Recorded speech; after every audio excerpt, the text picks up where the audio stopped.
Good morning, good morning. That's how you wake the kids up and they would be like, you're tripping. All right, let's see if I can mute this doggone conversation because my family is crunk this morning. There it is. Do not disturb. If anybody's out there, shout us out in the comments. What up, Afro Jazzy? Hello, Ryan, as well.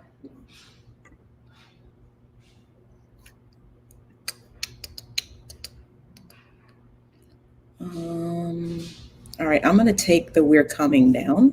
All right. Stop that share. Woot. And can they still see it behind us? Oh, there we go. There you go. I'm so sorry. They're delayed, but yeah. Yay. Hey, Afro Jazzy and Ryan. Right. I was about to do that.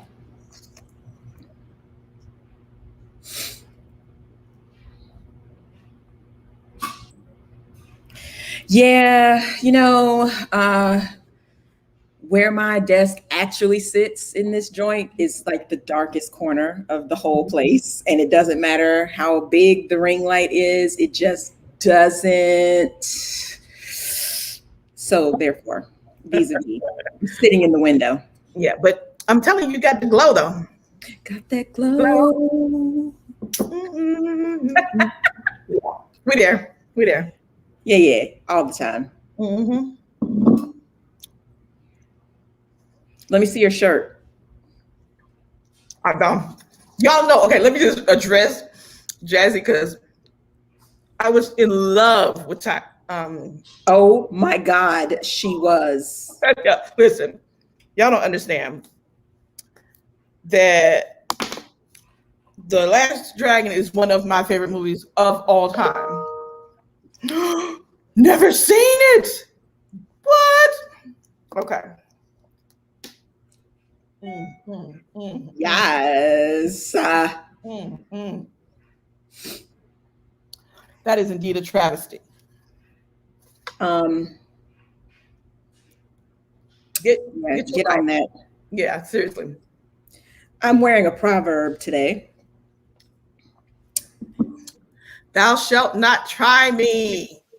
Mood 24/7. I love it. I was going to take a marker and put a Y next to mood. Yes. The most doing it. Hey, baby. Hi, Court. The Last Dragon, we showed it to the kids a few years back.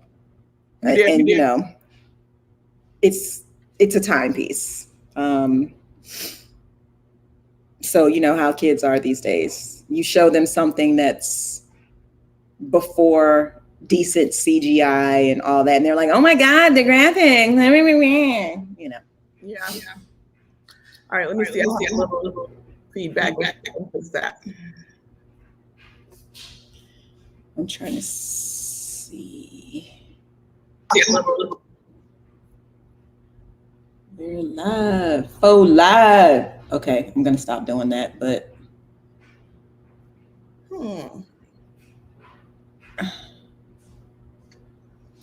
well, I need to fix this.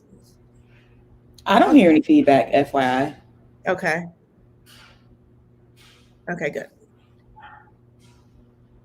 Oh, okay. All right. Do you hear any? I have it up on my iPad on Twitch. Nah. But I did a few minutes ago, but now it's gone. I ain't do that, so. Woot, woot, woot, woot. Come on in here, people. Right. Okay, no feedback on Twitch. Sweet. Okay. Cool.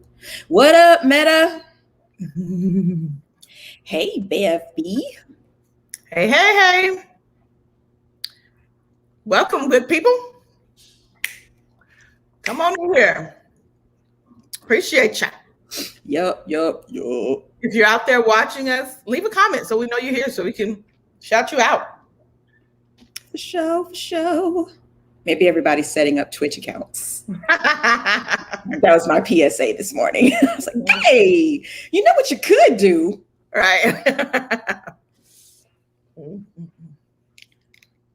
Let's give them like 30 more seconds and then we'll get into it because, you know, we got some as things. of Wednesday, I had no idea what we were going to be talking about. And then as I started, like you sent a list and I was like, oh yeah. And I was going through like bookmarks on Twitter and like, oh yeah, we got to this. Like, fuckery never sleeps. It does not. I think we need that on a shirt. That needs to be a Twoferism. Fuckery never sleeps. Fuckery never sleeps. I love it. I'm literally writing that down. Do it. I'm gonna write it down too. Fuckery. We have it down twice. Twofer. Oh snap. Well, you know, while people are coming in the room, I will say there's a new post up on the blog, and here's what you do. You go to twoferblog.com, you read the post, then you go to whatever social media channel, Instagram, Twitter, Facebook, and you leave a comment about, you know, what you think. You tell us, are we off base? Are you with us? Are you like, yes, that's exact. You nailed it. Put it on social media so that people are like, oh, what are you talking about? And then they go to the page and they're like, oh my gosh, there's so much stuff here. So many things to comment on. So you can comment on old shit. You can comment on new shit. You can, you know, just be like, hey, are y'all talking about T.I. and Tiny? And yes, but you know, you could just bring this shit up, and we're like, we asking y'all to work. We right. really, I know we do. We ask y'all to engage with us here. Yes. We ask y'all to engage with us online. But yes, because you are our community. Mm-hmm. And so, you know, just so you know, like this is what you do. This is how we want it. How you can help us out, right? Mm-hmm. Afro Jazzy says she read the BIPOC post. It's so funny. One of my friends is so cute. She says, I had to look up the term, and I was like, great. And she was like, I don't like it. And I was like, cool. And then one of my other friends right underneath her in the chat was like, why do we not like it? I was like, read the post. Right. She was like, oh, huh. I was like, yeah, read the post. Yes, please do. All right. So, you know, the title of today's broadcast aptly is, are you not entertained? Y'all, people are wilding. It is Black History Month. Still, we only get a month, right? So love being Black, and also at the same time, they're accompanying damn time. They're partnering sentiments. Okay. And so, you know, we thought it would just be fun to, you know, chop up everything that's been going on. So welcome, you know what I'm saying? Welcome to Twofer Tea. We already talked about visiting our blog site to learn more about us. If you don't already know, we talked about the new post on, you know, to BIPOC or not. And if you don't know what BIPOC is, go read the post. And so, you know, I'm T, this is K. We're two friends. We've been friends a long time. I think The Last Dragon might be the only thing that predates our friendship. It might be. I'm okay with that. We're writers. We're, you know, big opinions. If you've never been to the blog, you don't know. But yeah, we got opinions for days. And so, you know, this is what we do. We come here every other Saturday and we chop it up. So we want to thank our partners for sure. I'll put the Foursquare up at the end. We got good feedback on that, actually. Yeah. And I just want y'all to know, like, it warmed my heart because it was so low tech. It was so low tech. And people are like, oh my God, I want to get on the Foursquare. And I'm like, oh, okay, well, send us an email. But we'll talk about that later. But we want to thank our partners, Creative Sippin', Curly and Spiritually Fit, Melanin Mindscape, Disrupting Balance, and the Spike Sweet Tea podcast. Now, we do have a couple of other followers who are promising that they're going to send us their stuff. And as soon as they send us their stuff, then I will add them to the list. Looking into the camera, you know who you are. Okay. And not only will you can add it to the list, but a link to your website, your podcast, or whatever will be on our website. Free advertising. See how that works hand in hand. Okay. But we'll talk more about them at the end of the live. For right now, let's just get into it. Let's talk about all this entertainment that is happening in our world today. Engage with us. Drop your emojis and your comments. It's funny, on my copy, it says when we go over an hour, come back. But that is so 2020. Like, we don't do that shit anymore. Medicine is that Tupac's alter ego. All right, you're on silent lunch. Okay. But anyway, let's get into it. So our A block, we're calling standing ovations. All right, so we're giving some standing ovations. Stand wherever you are, lift up. Y'all, Stacey Abrams and Black Lives Matter. And also, plus, have each been nominated for a Nobel Peace Prize. Not together, right. They were, two separate nominations. You talk about giving Stacey her roses. This is one way. Yep. For her work with, fighting voter suppression and getting people registered to vote and just being a movement all by herself. Who was that? Neo? Yeah. Was that a song by him? We're a force when we're together. Yeah. All right. I'm dating myself. Because that's, probably the last Neo song I know. Anywho, so yes, but also Black Lives Matter nominated. So that's really cool. That's really, really cool. Yes. I'm hearing myself again. Oh, okay. I don't hear an echo. Okay. Then I'm just yeah, Stacey said, I bet. And I know y'all know because you're there, but I heard that they're already starting the Stop Stacey campaign a la Stop Hillary that started in 2000. Oh yeah, they've created a whole organization. They got an LLC and shit. Jesus. She ain't going nowhere. She ain't going nowhere. She can't be stopped, y'all, because it's bad boys for life. Okay, Jazzy is hearing an echo from me. Oh. I don't know what it is, though. There's nothing different, and I don't hear it right now. It went away just right now. I don't know what the hell's going on, but... Interesting. Who? Okay. Oh, I see what's happening. I just got confused for a minute. I'm back. I'm reading the chat and I'm like, who is tweeting as Twofer blog? Oh my gosh. Okay, sorry. Yes, it's just the universe emphasizing your comments. Correct. So yeah, kudos to Stacey and kudos to Black Lives Matter. I'm reading Alicia Garza's book now on the purpose of power. She's one of the founders of Black Lives Matter. So hey, Deb. Hey. Morning. Yeah, but absolutely. And the haters, good Lord. Somebody said the haters, people have. Whew. But if we out here giving presidential medals of freedom to Newt Gingrich, then I'm gonna need you to shut it completely up. Like let's not and say we didn't. Exactly. I don't want to hear anything you have to say about nothing. Yeah. Not one damn thing. And because there are those of us who think that, and not us, those of them who think that Black Lives Matter is a terrorist organization. But did you hear that Canada officially named the Proud Boys as a domestic terrorist organization? Big up, Canada. Big ups. We last to everything. I know. Always. people are still hand-wringing about how this happened.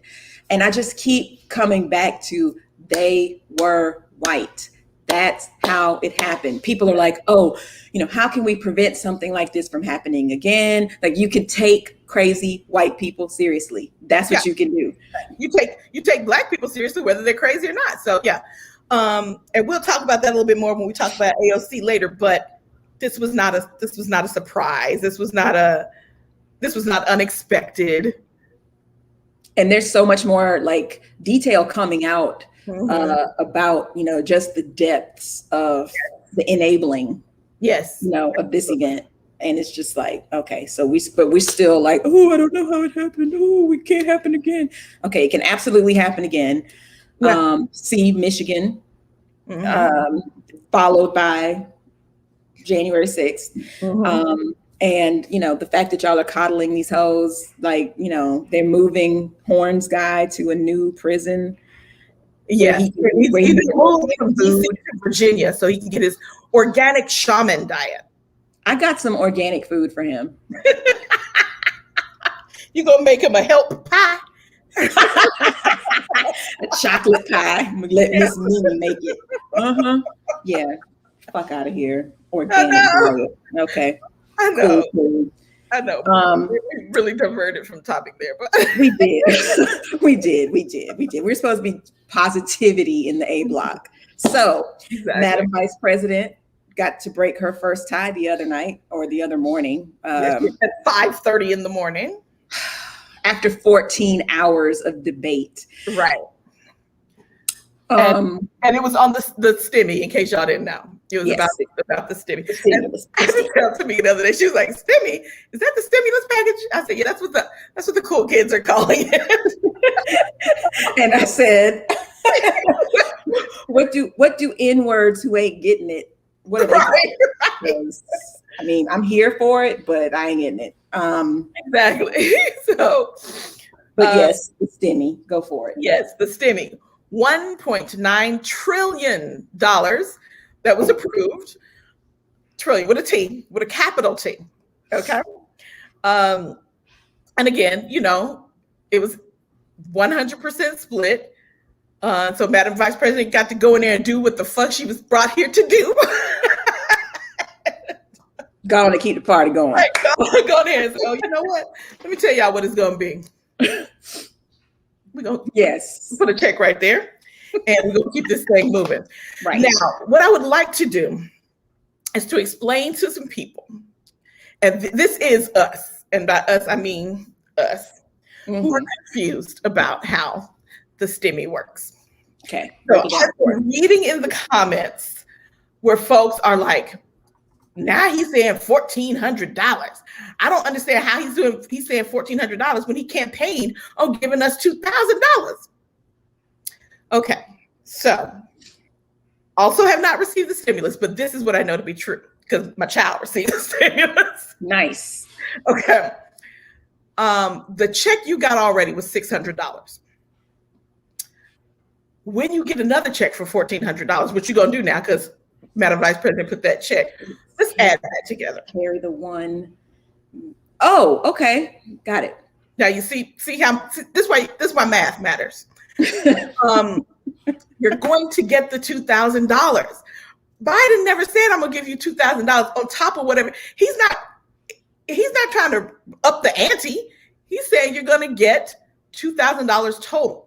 He didn't say $2,000 in addition to what Trump already gave you, and Trump didn't give you shit. Just FYI's. Just so we're clear about that. You already gave yourself. You're going to get $2,000 total. So, folks, calm down. Stop saying that it is cumulative. That word is. I'm trying to help us, and that word may be just a little bit too advanced. We're working on math. You working on language arts. But take the right book out. Yeah, folk are like, he's already breaking his campaign promises. He's not, folk. He's really, really not. I'm not saying that he won't. I'm not saying he won't break some. But I'm saying we got to understand, we got to have all the information before we start going on these rants, or at least a good portion of information. A good portion. Know what part you're upset about. Like, I saw Jen Psaki, Jen press secretary. Right, because I asked you last time. I was like, right, I think it's Psaki. But somebody asked her, well, what about, Biden's promise to unite or promise for bipartisanship? And she was like, look, he didn't promise to unite the Republicans and Democrats into one party. That was never a thing. And we're open to cogent conversation and actual, what's the word I'm looking for? Like input, relevant input on these things. But but no, like what the fuck are you talking about? Like, yeah, we're not about to come a one party system.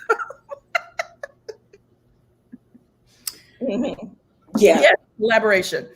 I had a coworker, and I say coworker, he's of a higher position than I am where I work, but not in the same department.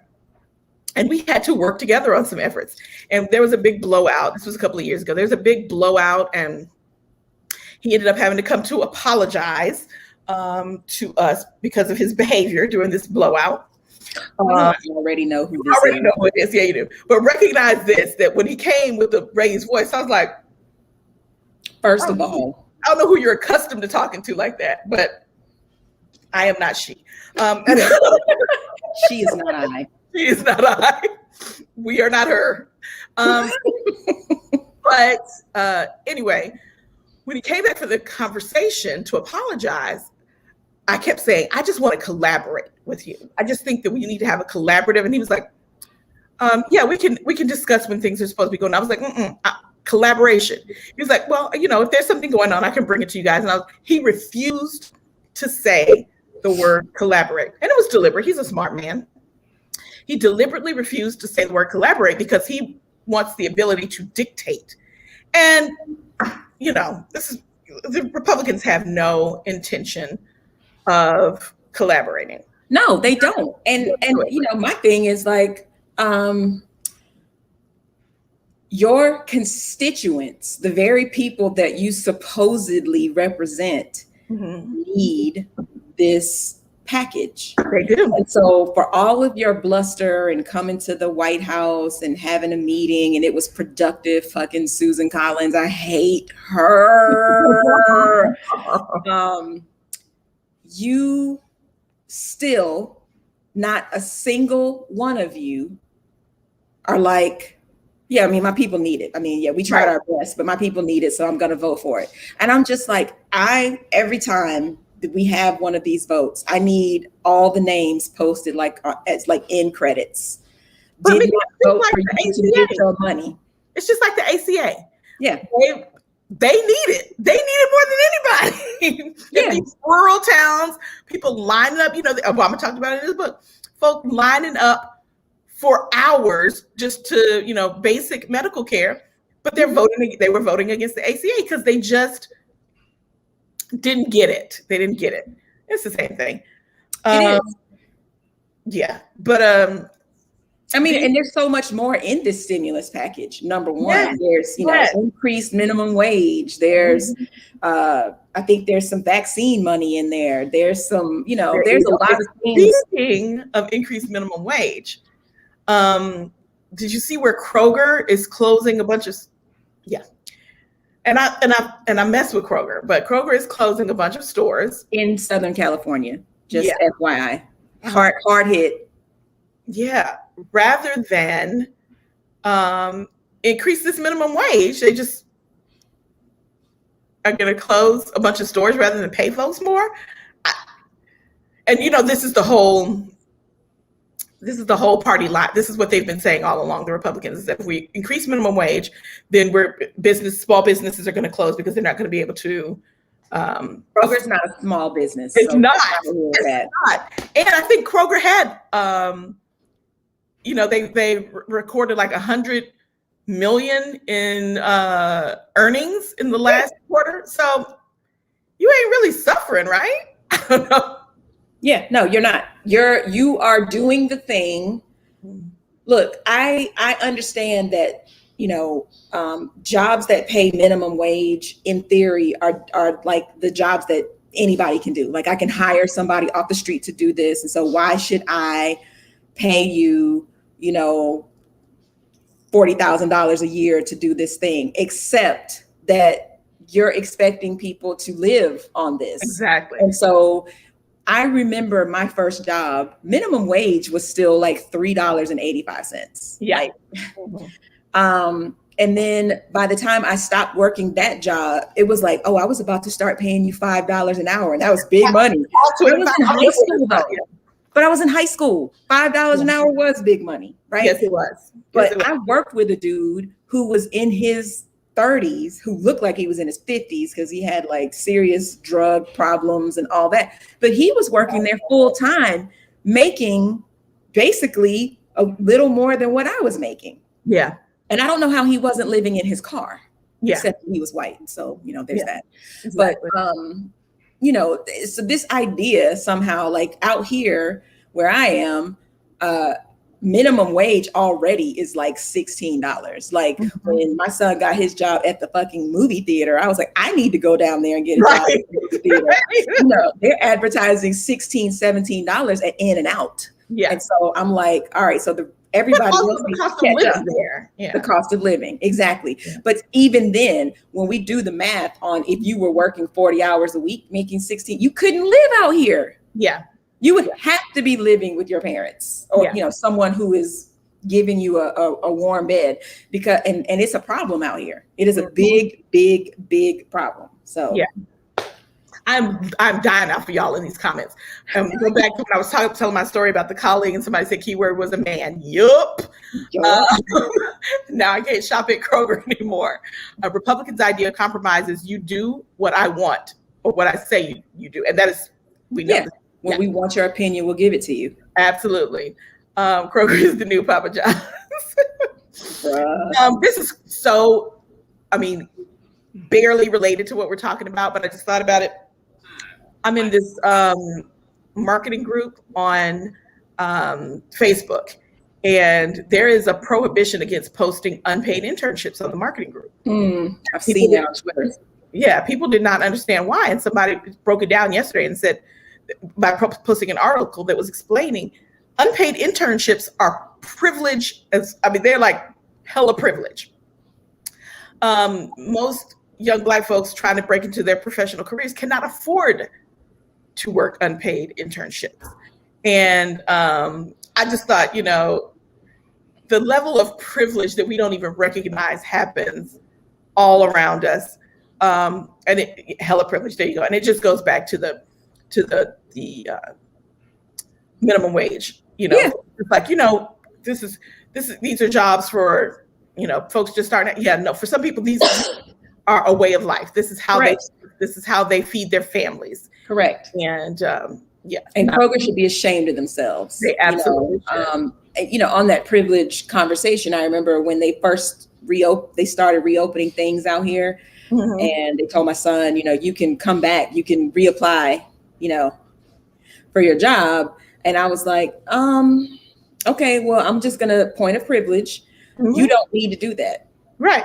You don't need to go and work at, yes, Blimpy Cortland. You don't need to go back to your job where, you know, people feel like they got to be in a movie theater and, you know, you're doing more than you were doing before for the same amount of money, because now you got to go in like thoroughly clean, not just sweep up popcorn off the floor and all that, take tickets from people and deal with people who I ain't wearing no damn mask and honestly, and you don't have to do that. Yep. They are, and I said, you know, and you not going back actually clears the way for someone who does need to do that, who does need that income and that money. And I was like, and I know it's privileged as fuck to say that, but no, it's not. It's not. And I think that it's not. I think that that's what we're asking for from people who are in places of privilege, to see it, to recognize it, to acknowledge it, and then to use it for some good. If you had said, okay, go on back there and do that, half-ass your shit, you don't really need this. I mean, you know what I mean? That would have been different. But you understand and you recognize your privilege, and you're advising him to use that privilege in a way that makes him safer and maybe opens up an opportunity for someone else. So I don't think that's fucked up at all. Yeah. But yeah. Court. I worked at the one on Memorial Drive. I didn't work at the one on Reed. Yeah, that's right. I worked by the stadium, the original. Now we would go to the one on Reed. Right. Right. I mean, it was the same family. Like the person who ran that one was my boss's brother. So, privilege. Privilege. There you go. Okay. Please, let's talk a little bit about AOC, whom people love to hate her, and I just love to love her. I do too. So first of all, I need everyone on television to stop referring to her as AOC. Mm-hmm. That is a colloquialism. It's Uncle Barry, Shell. I mean, but you can't say that on TV. Right. I'm saying, put some respect on her name. Mm-hmm. It's Representative Ocasio-Cortez from Brooklyn or Queens or the Bronx. Sorry, the Bronx. Yeah. Sorry, all you NYC people. And yes, I love her.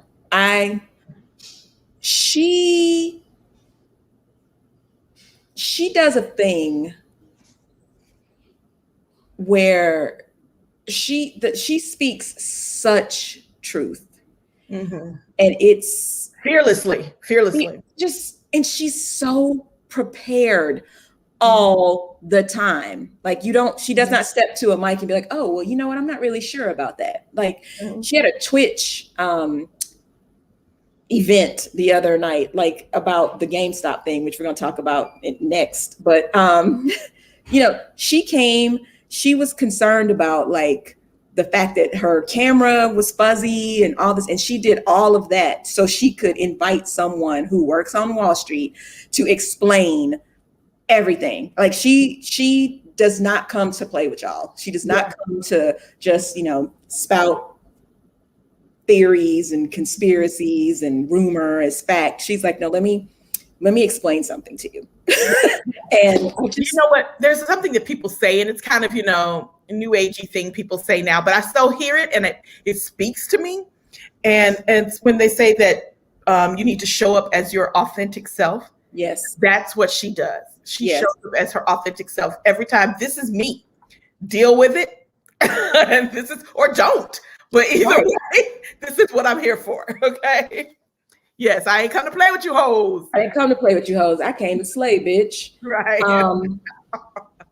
And at the same time, she can be so vulnerable and so like her authentic self. Yes, her authentic self. And it's easy and it's lazy to just label her as, uber progressive or, super left wing or whatever it is. I mean, it's so dismissive. And I just really enjoy watching her take people apart. Yeah, that whole squad of her and everyone else in the squad. I love watching them come. And they need to go ahead and initiate Cori Bush because she also didn't come to play. She needs to be part of the squad. Oh, I'd buy that shirt. Yes, honey. I don't know if y'all saw that shirt. Anybody out there want to make that shirt? I'll buy it. Right. We're gonna find us a person. We're gonna find us a guy or a guy, you know what I mean? A person. Doesn't have to be a guy. Did y'all see her IG? Yes, and so that's what I wanted you to talk about that a little bit. I think first of all, I was talk about coming with vulnerability and authenticity. She stepped to it. She's like, some of y'all who know me are about to find out some things about me that you didn't know about me. And she talks about her own trauma in her past, which I was just like, whoa, okay, wait. I mean, she was making connections. She was making it real for people. But talk a little bit about that. She had already been on the talk show circuit, really breaking down like this is what happened and it's not cool and I'm not here to forgive and forget. You tried to have me killed, right? And then like bits and pieces of the story would come out. So I saw Katie Porter first. I saw Katie Porter on Lawrence O'Donnell's show. Okay. And she was talking about Alex, which already I was like, I'm gonna cry watching this. Like, when they made a threat to her and specifically pointed out her son's name. When she said that, she came to her office and, she was like opening doors and, looking for somewhere to hide. And, Katie Porter in all of her, I love Katie Porter, but I mean, in that moment, she's like, what are you doing? Why are you looking around? Like, people are after you. Like, what are you talking about? And just the conversation that they had about, Katie Porter was, super prepared because I'm a mom and, we could survive here for months. And AOC is like, I hope I live to become a mom. And it was just like, okay. So I saw Katie Porter first. Then I saw AOC's IG. And, she's always tough. Yes. Like she says what she has to say. And then she's like, moving on. But it's not fake. I'm a strong Black woman. No. She's just poised. Like she tries to stay poised and she tries to keep it, professional, if you will. Uh-huh. But when she started saying like she made peace with the fact, or she was trying to make peace with the fact that if it was her time, and I was just like, okay, how can you hear this and then the next thing out of your mouth be she's so melodramatic or she's so such and such? Like who? If she had been an actor before this, I could see you being like, well, she's an actor, but this was horrifying to hear it, to, put yourself in someone else's shoes in that moment. I mean, like she was showing how she was like hiding behind the door and, hearing people say, where is she? Where is she? Where is she? Yes. By the end, holding back tears. I mean, I was just like, this is something that you bitches on the other side could never. Would never. You stood up after this all happened and gave all of your, whatevers, and then voted to, invalidate this election. And, every day since then, you have been trying to deny this. Like you deny climate change, like you deny science, like you deny reality. And it just was like, this woman doesn't have to do any of this if she doesn't want to. Y'all have been on her ass since the day she handily disposed of the incumbent. Yes. You've been mad at her because she had bad credit. You were mad at her because she was a bartender. You were mad at her because she did a photo shoot with Vanity Fair and put on expensive clothes. You were mad at her for getting an expensive haircut on her birthday. I mean, you know what I'm saying? Like, let's address some of these comments. Yes. Authenticity scares those who are hiding behind a cloak of willful blindness politics. Her realness and her preparedness are what scares the Republicans so much. Yeah. She's melodramatic, but cops can shoot someone running away from them because they were scared for their lives. Look, woo, I'm gonna need you to not manage today. I mean, we ain't coming to church today, but you preach it. But yeah, just like, if someone is super prepared, then they don't even know their comments are prepared because they're not genuine. They don't really feel that they're not authentic. Okay. If someone shoots off the cuff or if someone says, I mean, are you not even prepared? Did you not know that you were going to be doing this today? Are you not a professional? It's just, we alter the narrative like people use the Bible to support whatever their beliefs are. And the Republicans, and I'm going to try to stop saying that, but the new Republican Party, that's what they do. Party Q. Yeah, exactly. Yeah, they're definitely the Republicans with the Q. Yes, absolutely. That's what they do. That's their MO. And since we're talking about Republicans with a Q, let's talk about Marjorie Taylor Greene. And let this be the last time. Yeah, we give her name again. We may have to talk about her again because she said some things that lets us know she's about to go cuckoo for Cocoa Puffs. But we're gonna have to come up with a new name for her. Margarine. I don't know. Large Marge. Small Marge. Yes. White Marge. Yeah. Okay. So I don't know if y'all know. Okay. First of all, we've talked about her before. She's from Georgia.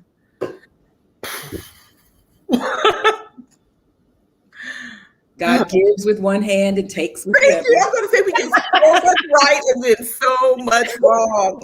Oh, I swear, Georgia. Anyway, this trick is batshit crazy. She was harassing the parents and child survivors. And the child. Look. Gotta take some medicine on that one. Listen, this bitch is nutty. Yeah. And okay. Let me finish that thought. Harassing the parents and child survivors school shooting. She says 9/11 was a hoax. False flag issue. Yeah. She says, was it Sandy Hook or Columbine? She said was a hoax. Sandy Hook. Sandy Hook was a hoax. I don't know if you remember, she walked through the halls of the Capitol trying to tell Ilya Ohan that she was an illegitimate congressperson because she needed to take her oath on a Bible. The Constitution says you have to take an oath on the Bible, which it does not. It does not. Bitch, have you read the Constitution? Yeah. But okay. Not to mention that Cortland and I were talking about this the other day. He was like, your oath is not in what you touch. Your oath is in the vows that you make. I don't understand why people are like, we touched the Bible. He says, when you get up in a court of law and come out, somebody's calling you on perjury, they're not going to say, but you had your hand on the Bible when you made that vow, didn't you? So it must be true. Right. It must be true. Yeah. I mean, come on. Anyway, she's batshit crazy. I heard the newest one I've heard, which before we knew she was deplorable, this is where she crossed over into completely batshit crazy, where she believes that the California wildfires were caused by a laser controlled by the Jews. So there's a Jewish space laser out there deliberately causing California wildfires. Y'all, I'm not making this up. This is a real thing she believes. It's a real thing Q believes. Yeah. So she espouses it as well. Absolutely. She said, I think the laser is owned by the Rothschild. Yeah. Which is also, an old Jewish trope. Yeah. So there you go. And because of this and her, advocating for the murder of Nancy Pelosi and et al. And a bullet in the head would be quicker. Yeah. So because of all of that, folks are trying to get her up and out of this here Congress of the United States. However, in the short term, we had a vote recently to have her removed from her committee assignments. Which one of them was the Education and Labor Committee. Mm-hmm. Really, Kevin McCarthy? Really?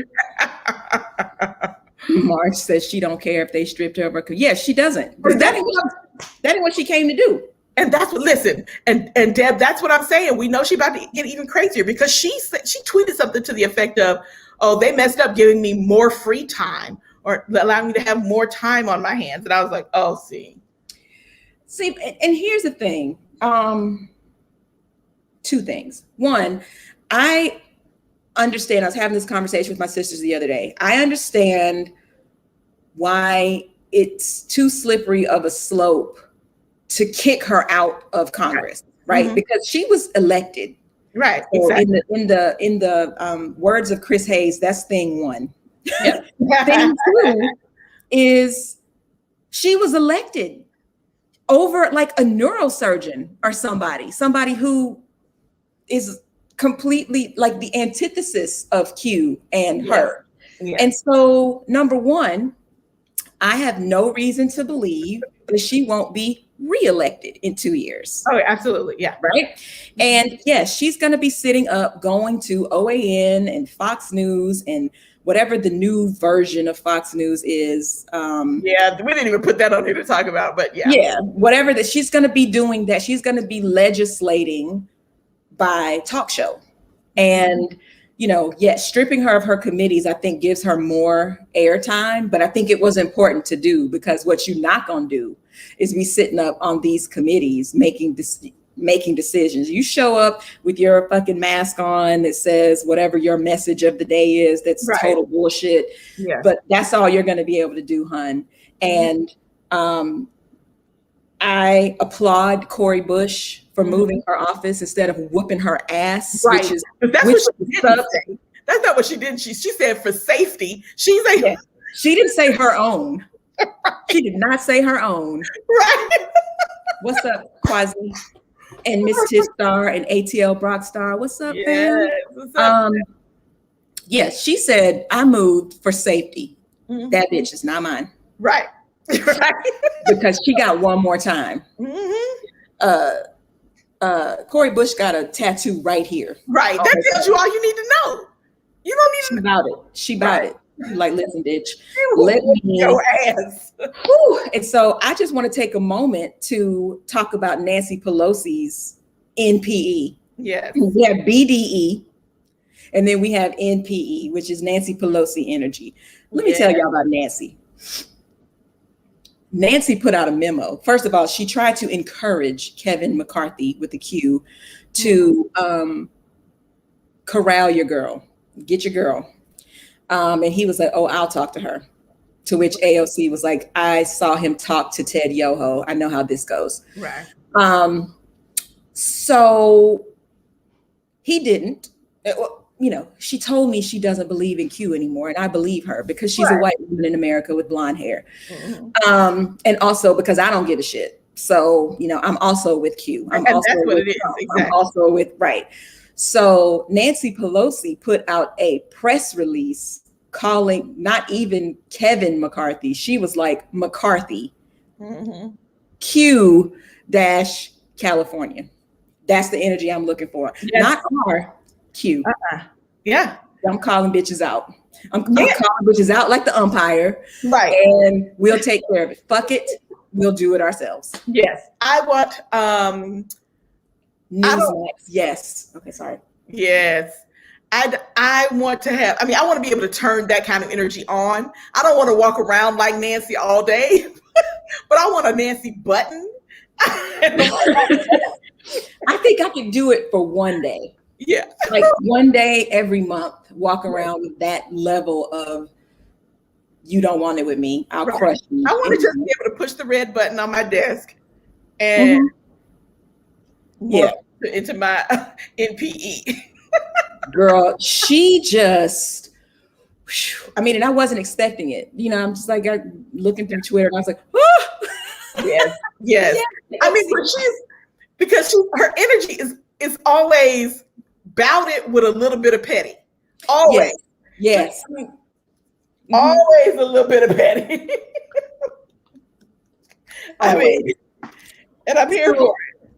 So the vote was interesting because the Republican Party had two issues. One, this is so on brand. So they were pissed at Liz Cheney, right, who's like the third ranking Republican. They were pissed at her because she voted to impeach. Right. And defended her vote. Sure. As she should have. As the rest of you hoes should have. Absolutely. Okay, but they already don't like Liz Cheney because Liz Cheney is antithetical to a lot of their morality practices. She's gay, she's a woman, you know, Dick Cheney's daughter, name ain't the best in the Navy, you know what I'm saying? So they had a secret ballot vote to decide whether the fact that she voted on facts and truth meant she should be stripped of her leadership role. Secret ballot vote, just the Republican caucus. And only 64 of them, I think, voted to strip her. And everybody else was like, cool. Yeah, because it was stupid. Right. And then the next day, they had, you know, the real deal thing for MTG, for Large March, for White March. And it was not secret ballot. And they went by party line. Liz Cheney voted to not strip her of her committee. Yeah. So I file under White's Gonna White. Yeah, I love it. White's Gonna White. Because the 11 people who voted in favor, the 11 Republicans who voted in favor of stripping her, came from Parkland. Mm-hmm. I said that so southernly. Parkland. It's okay, because I'm Southern. It's in your heart. It's here. It's here. It's just tattoo it. And they had funny last names. You know what I'm saying? Like they did not have Mayflower sounding last names. And so I say they are not Pilgrim descendants. I'm just saying, like, wow. It went without saying, like on my MSNBC talk show, that's what I would have talked about. Like we're patting them on the back because they did what they should have done, which is, the Parkland representatives from South Florida should have been like, fuck that bitch. No, she needs to go. But when it was, out in the open, when the vote was out in the open, we're like, oh no, I can't be on record as saying this. Like if it was secret ballot, maybe I would be like, exactly. I don't know if I want it with Q and them. Right. I just found it interesting that Liz Cheney, who was on the chopping block not 24 hours before, was like and defended her position when she was there. You would think, okay, you got your balls out. And listen. Marge coming out, I don't believe in Q. Bitch, we got the receipts. Stop it. Everything that you said on the House floor was lies. Lies. And she basically said that in her press conference that followed. I was just saying with y'all. I said what I had to say, but y'all believe me. So this bitch. So good riddance to bad news. Yeah, yes, indeed. Okay, so GameStop.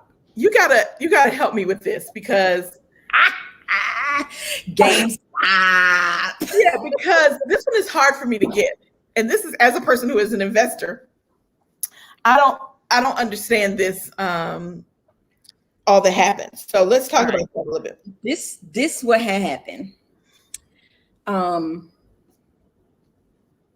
Hedge funds had identified GameStop as a stock to short.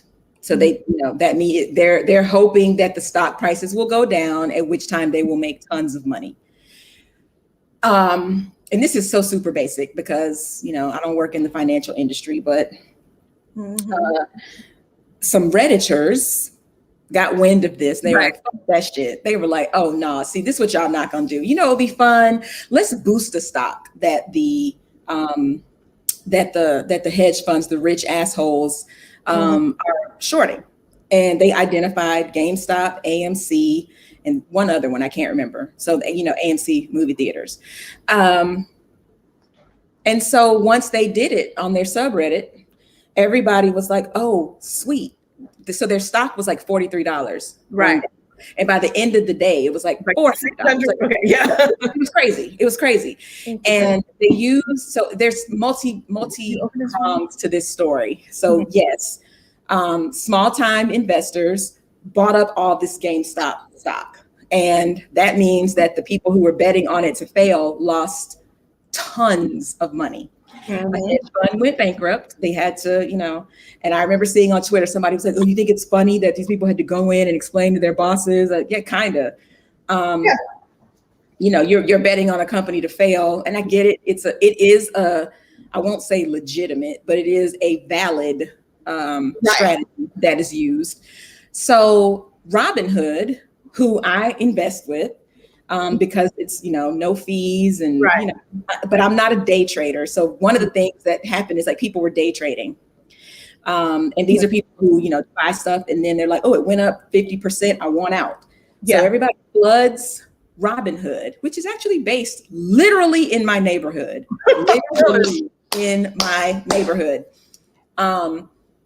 They bought the stocks through them because it was easy and, all of this. But when their stock soared, so went from I bought in at 40 and now it's 450 and I want out, Robinhood stopped the trades. That's what I was. Okay. So they have all this hand waving and smoke and mirrors about why they stopped it. And, the bottom line is Robinhood did not have the infrastructure to execute these trades and get people their money. because they are a small time. They're an app for all intents and purposes. They did not have, TD Waterhouse type funds to be giving you this money. Obviously, you have to sell your position to get the money. So they stopped all the trading. I mean, who the fuck is buying GameStop at $4.50? I'm not. This is manufactured. This is not real money, right? I mean, theory, real, but think about it. So.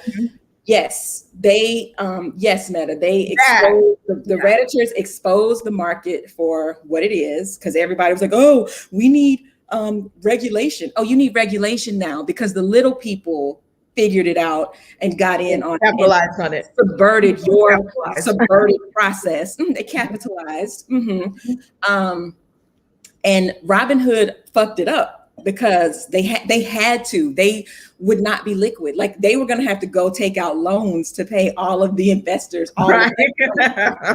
So, but they went on TV and they were like, oh, we were not in bed with the FCC and, or the SEC. And we didn't, it wasn't that we were trying to protect the companies. No, you just didn't have the money. And that's what you need to say. But they were out here picketing in Menlo Park, honey. They were out here with their signs. I was like, what's going on over here? Really? So, yeah, it's been a fun ride. AMC also decided that this is great. The AMC should know better. They're not gonna file bankruptcy now, because of this, because their stocks got a bump also. And I'm like, listen, whatever you are about to do, please continue, because this is. This is smoke and mirrors. Like it did expose holes in the system, but where's Jordan Belfort when you need him? That was Wolf of Wall Street for those of you that don't know who Jordan Belfort is, but it was a wild ride. It was funny. Like I didn't know what exactly was going on because I was seeing people on Twitter talk about GameStop and what the fuck, GameStop, and when I found out, I was like, well, I already missed the buy-in, because now it's like $340 something. Not Kay is gonna eat shit on camera. It is Black History Month. But if GameStop, so the funny thing is that on paper, it was right to target GameStop because people aren't going into the stores. Right. A lot of the games now are digital downloads. Exactly. So it is a company ripe for that sort of thing. But shorting stocks is really speculative. It's very, savvy. But apparently it's how a lot of these hedge funds make money. So them hoes got put on notice. Yes. And I'm here for it. Yeah. And you see there's one guy, and I couldn't tell you his name, but he made millions off of the GameStop sale. And he's out here donating to children's hospitals, Nintendo Switches to like five. Nice. Yeah. Nice. Yeah. Well, and the whole premise, one more thing about Robinhood, their whole premise was, steal from the rich and give to the poor. So when they fucked up the trades, everybody was like, oh, okay. But as long as the actual poor people don't get money. There you go. We understand. So they got some shit to address. Speaking of poor people getting money. Get money. This is what we should have. Although actually I have to, depends on how long we play those clips, just FYI in the future, it gives me it flags our video when I save it. Yeah. So the clips have to be really short. Boo. Note self, because we had a claim on it last time. But anyway. What clip did we show? We played music clips. Oh, well, we cut that out anyway, though. Yeah, we had a claim. We really have a choice. But so anyway, let's talk about student loan debt forgiveness. Y'all, this one will tell y'all some of my business. I got loans still. Me too. For a degree I did not get. Okay. So I doubt that I will benefit from whatever they give us in this student loan debt forgiveness. Same, bitch, same. But that doesn't mean I don't want people to have it. That I want people to have it. So so badly. I want people to have it. I really do. But yeah, I don't think I'm going to benefit from it. But y'all, they're talking about $50K. Are y'all hearing this? $50K. $50K. To start with, let Liz Warren tell it. Right. And you know, I love Liz. Liz is about the people. I'm plugging up my computer because it's trying to die. Yeah, there you go. But I love Liz. Liz is about the people. I'm here for student loan debt forgiveness. I know, fucking student loan debt. I mean, yes. And Liz has thought about it. So I saw her on Chris Hayes. Okay, so let me tell y'all, this is what I do.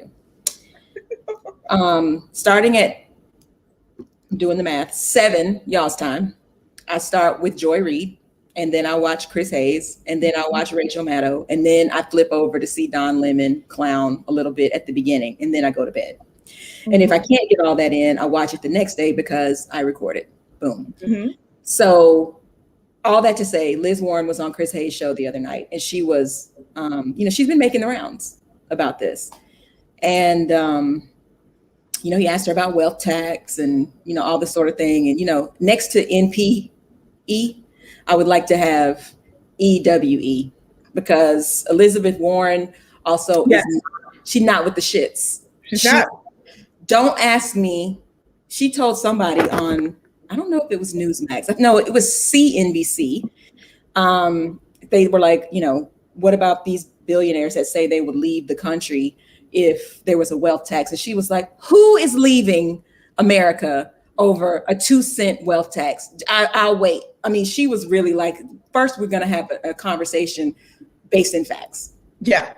I'm looking at the comments and I'm like, hey. Okay. So your point, Afrojack, saying forgiving student loan debt will be a windfall for the rich. First of all, stop. STAHP. Right. Here's what Liz had to say, and I hadn't thought about it this way.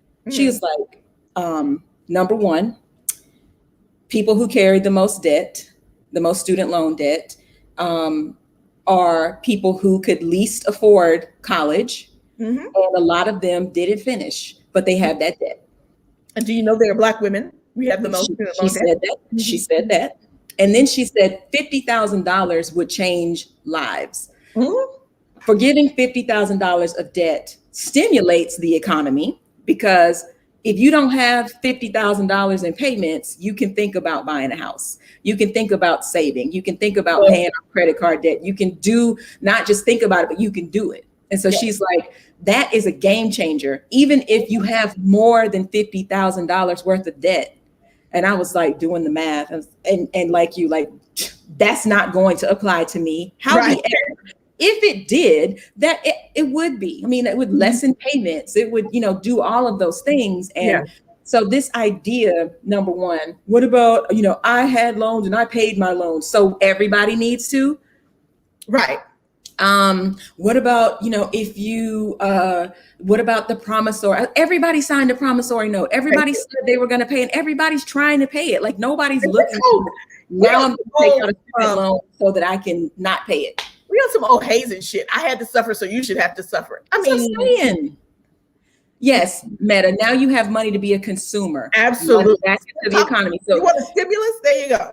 If you're saying that would be the windfall for the rich, I'll take it. Yes. I'll take that, because that's the whole thing. That's the whole, and quite as it's kept, that's the whole reason that Republicans don't want this stimulus, is because they know people are not going to go and buy, some people are not going to go and buy 70-inch television screens. They are going to actually pay some bills. They are going to put that on a credit card, which doesn't stimulate the economy.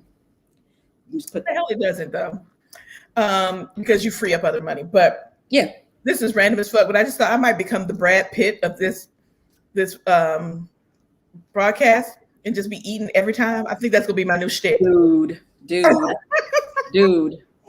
That is so funny. Yes, and that is Brad Pitt.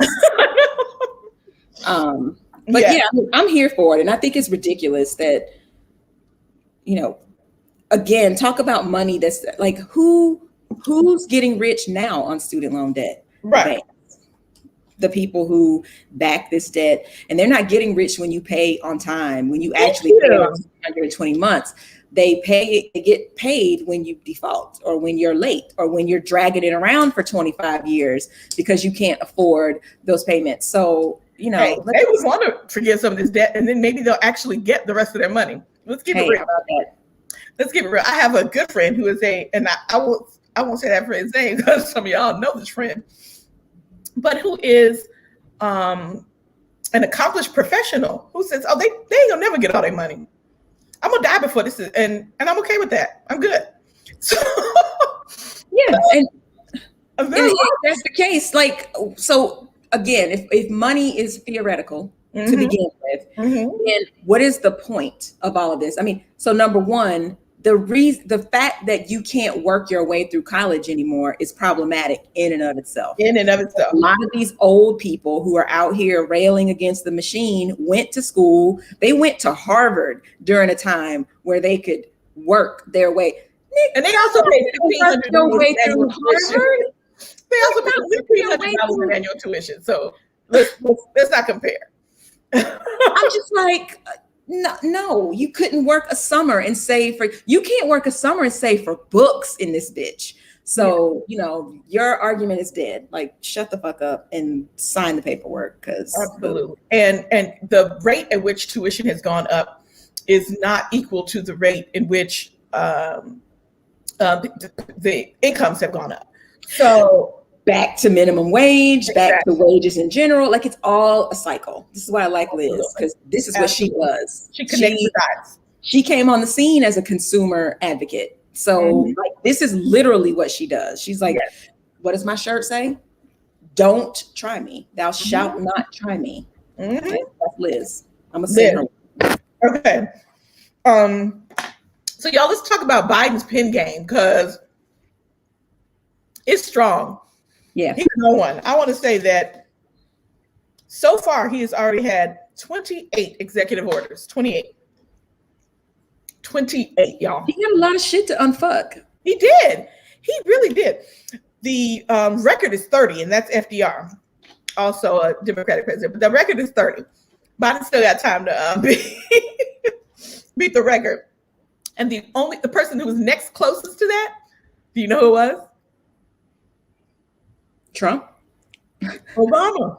Oh, of course. With 16. But that's a big difference. Go from 16 to 28. That's a big difference. But he is out here righting wrongs like nobody's business. He was like, and you know what I love? Because we've talked about this a lot. He could go the kumbaya route on some of this shit. He could. And see if we can just, reach across the aisle and see if we can make some changes. But he understands that's not the game the Republicans are playing. That's not the game they've ever played. And so he is on the, we're going to knock some shit out without them first. And then we can come with this across the aisle shit. Yeah. Restoring faith in our legal immigration systems, establishment of an interagency task force for the reunification of families, address the causes of migration, strengthening Medicaid, tackling the climate crisis, establishing the Council of Advisors on Science and Technology, reforming the incarceration system, enabling all qualified Americans to serve their country in uniform, protecting federal workforce, economic relief related to the COVID pandemic, sustainable public health supply chain, opening of schools, protecting worker health and safety, promoting COVID safety, international travel. It goes on and on and on and on. And a lot of it involves science.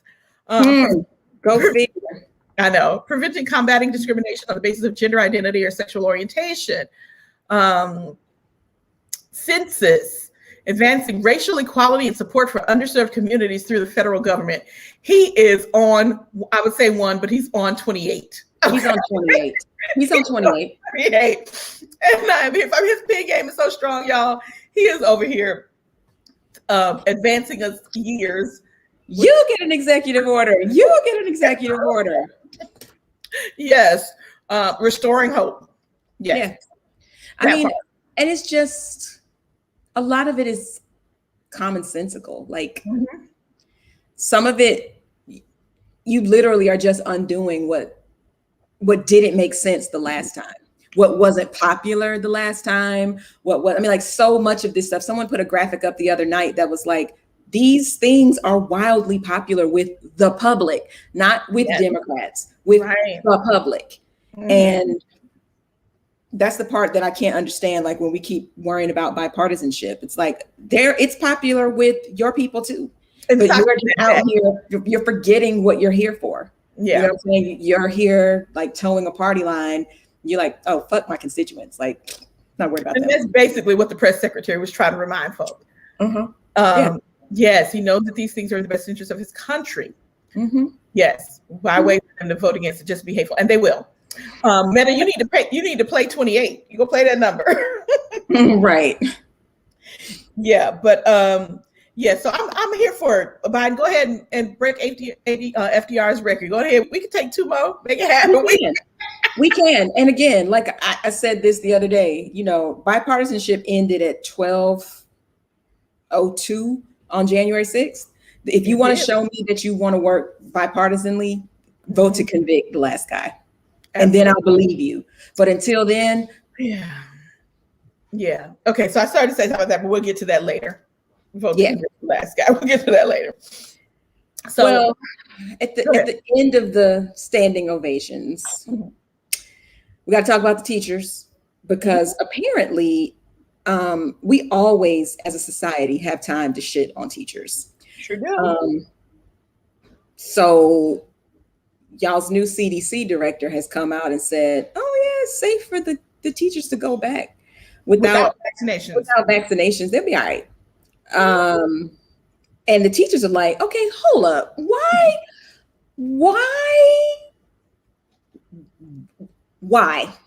does that even make sense? Like, why are you even saying something like that when you very easily could just vaccinate us? Just give us a shot. You're not going to vaccinate the kids because you haven't, really figured out the chemistry on that, right? And you've deemed that by and large, even if they get it, they're going to be okay. But if they give it to me, bitch, I might die. Teachers are dying. Like, they are dying. Bus drivers are dying. And the whole structure of who got the vaccine first was an exercise in, well, as long as I got mine. Exactly. And you know what? I did the other day, and I know better, but I did it anyway. You got involved in some fuck shit on comment section. Comment section. I know better. I'm smarter than this, but so it was a whole thing on WSB TV here, local channel. And they were talking about how, basically teachers are going back to work and they're in DeKalb County and they're like, we're not feeling this, we feel unsafe. And the comment section was full of people, including some frontline workers, because there's always some Candace Owens in there, who are saying, it's your job. If you don't want the job, then find another one. Saying essential workers like frontline workers, people in hospitals and nursing homes have to go and we don't have a choice. Shut the fuck up and do your job. Why are you so whiny? You're safe, you're not in danger, go do your job. And it's a whole lot of like that kind of shit in the comments. And I am, it's back to what somebody said up here before. We always crap on teachers and then we say, God bless you. And one time somebody says they're a teacher. Yeah. Yeah. The thing is that all the teachers that I know can't wait to get back in their classrooms safely.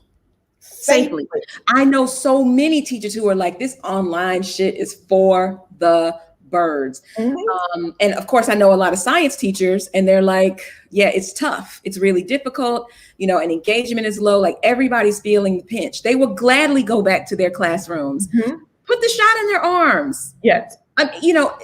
In my universe, the people who would have gotten vaccinated first would have been the teachers, because many of our fortunes are tied to what we can do with our kids. And I say we, my kids are grown, but you know, I'm an ally.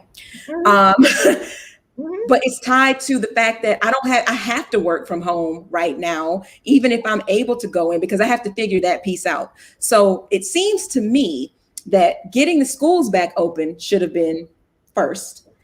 Getting the people, the essential workers who keep the grocery stores open. The people who, not just the doctors and nurses, but the people who clean the fucking hospitals, who are coming in contact with this. That's the order. Like, those are the tier 1 people. Yeah.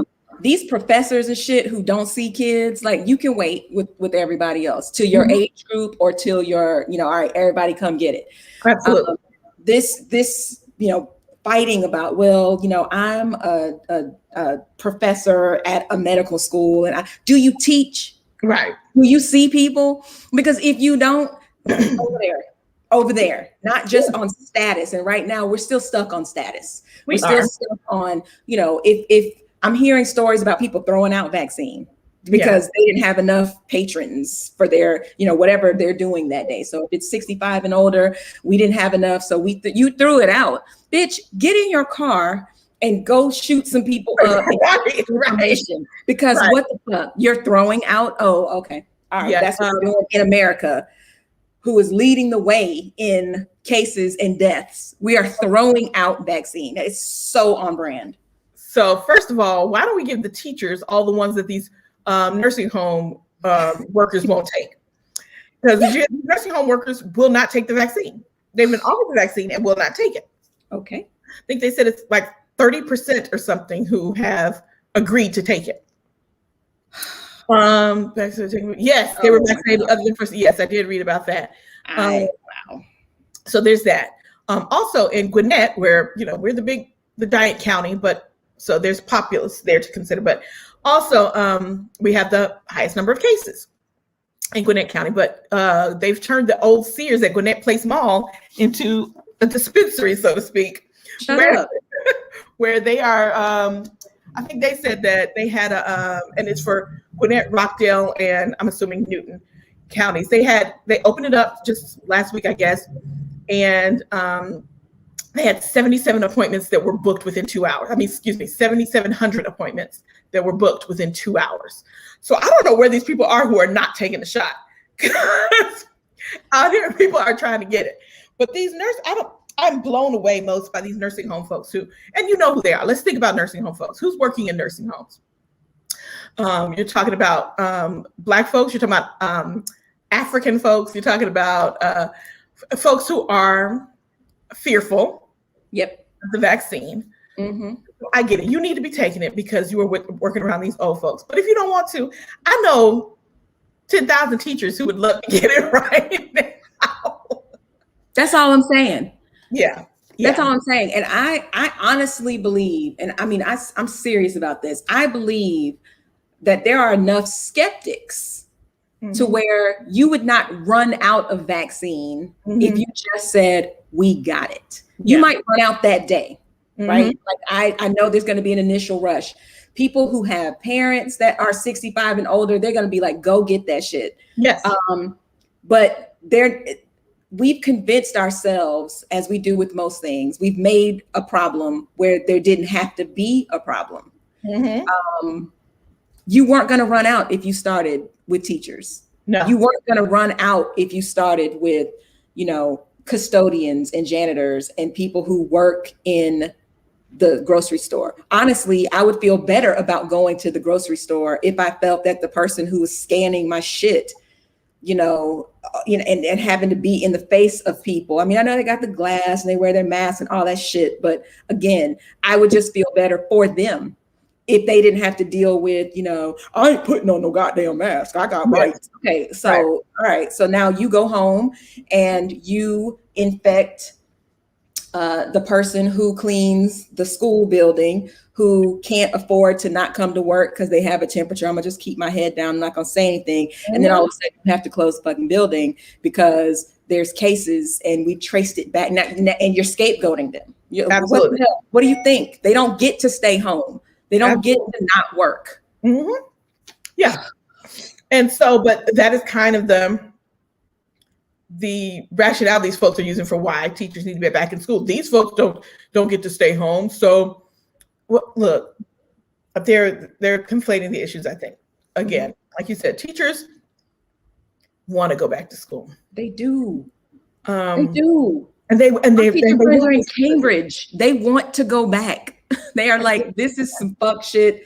I want to go back to the building. Yeah, and they want their students to be able to go back because, you know, one of a person who works with me, her daughter is in a school in DeKalb County, and just Thursday they got a notice that someone in her class committed suicide, a 7th grader. Oh no! And it was isolation. She had committed suicide because of isolation. Now I could preach a whole sermon about a bunch of things I feel around that, but the fact is these kids want to go back to school too, and I get it. We've got, you know, my kid who didn't get to have her graduation or her prom in 2020, and now she's missed her freshman year at an HBCU, like the year, your freshman year, you know. And both of the girls, they're just like we were talking about last night. They kind of got into a big funk because I was talking about my freshman year in college, and they're like, "Yeah, we'll never get that." And they're like, "Why even stay on dorm at this point? Because we've missed this introduction. When we go back, there'll be new freshmen, new people who are seeing it and doing it for the first time, and we're supposed to be the old heads, and we're just kind of stuck here in this limbo of never having gotten to experience that." And so everybody is struggling. Everybody is struggling right now. But this ain't gonna last forever. This is not gonna last forever. And if we are smart about how we handle the vaccinations, about how we handle just how we behave when we go out in public, we can get things back to normal. We don't have to force it in a way that's unsafe, just because, you know, to justify our political beliefs or whatever.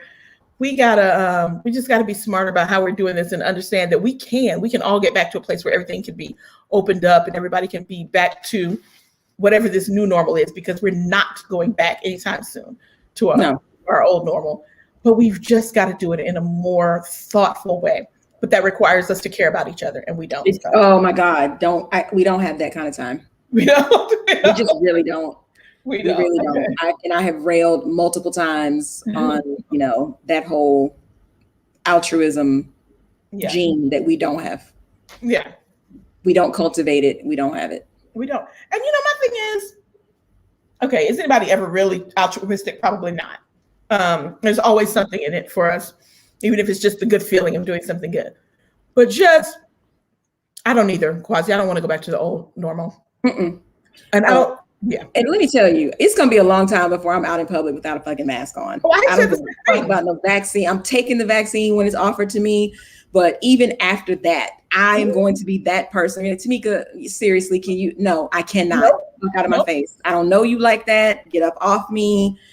Like, Absolutely. There are layers to altruism. There are. Yeah. But my thing is, I'm just asking for basic human decency. I'm not even asking for you to be, like they said on Simpsons one time, I don't need you to run for Jesus. I just need you to have basic human decency. Basic human decency. Yes. Okay. Altruism is an onion. It's got layers. Oh no, Shrek. I love it. All right, y'all, we just entered the A block. Let's bounce into this B block. The B block is going to be funny. It is, and I can tell you right now, we have some differing opinions in it. I'm so excited about it. Oh, now I can't wait. Well, the B block is called They Tried It. They tried it. And I'm going to tell you what got tried first. Let me just go on and share this with the people. Oh, she's producing, y'all. Back up. I know. All right. Y'all, Apple has decided that they needed to come out with a Black History Month Apple Watch. There it is. Yes, we can. That's one of them. I think there's more. I'm just trying to get it nice and big. Mm-hmm. Yeah. Looks like you're in the US. No, thanks. First of all, I don't know how many of y'all have Apple Watches, but these bitches are expensive. So, I mean, even the bands are like 30 or 40 bucks. And I don't know what they're charging for this because I don't really care. I'm not interested in this. But yeah, that's Apple. They're like, hey, we're gonna do some Black History shit. And here you go. Put this on your watch. Okay, so the watch is the same price as the regular watch. It's a limited edition.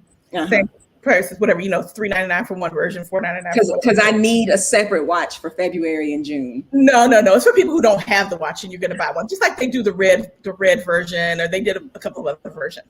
Gotcha. Now the band is $49. And I can tell you how I know. The band is $49. I wore this for you, Tamika. You did. Thank you, honey. The band is $49, and I did not buy it for research. I bought it because it matches my aesthetic.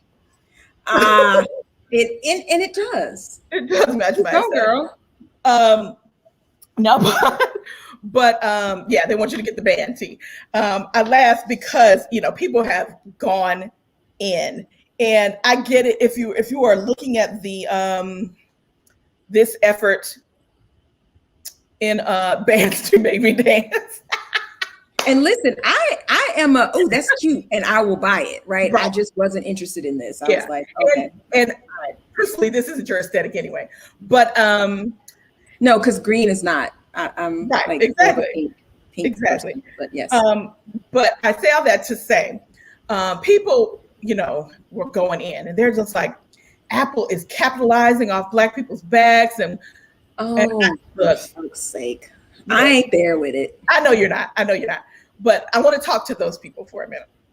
You do you, buy what the fuck you want for whatever reason you want to buy it. I'm not here for that. But I think that people are looking at the watch in a vacuum. I'm not caping for Apple, even though I fuck with Apple. But I'm not caping for them. I just want to provide a few facts. And I want us to try to, when we're talking about things like this, stop trying to be so woke that we don't consider every bit. This is where we go, every bit of the issue. And this is where we were talking about before. Get more information. Yes. So, go to sleep. Take a nap. Read something. Apple did not just say, okay, let's make a band and let's make a unity challenge, which they did. People were like, how would they do a Black History Month unity challenge? Well, they also did like a Native American History Month unity challenge. They also do challenges for all kinds of months. This one we just care about because this is what's on our minds right now. Mm-hmm. If we remember, in January, Apple did $100 million pledge to create an HBCU hub. In addition to that, on their app store, there's a Black History Month hub right now, where it leads you to Black-owned businesses, Black-owned app creators, podcasts, and so forth and so on. And you cannot fuck with Apple for a number of valid reasons, and I'm here for that because you have some information on which to base that, right? You can base that on some real information. You're not just being randomly, you're not hotepping.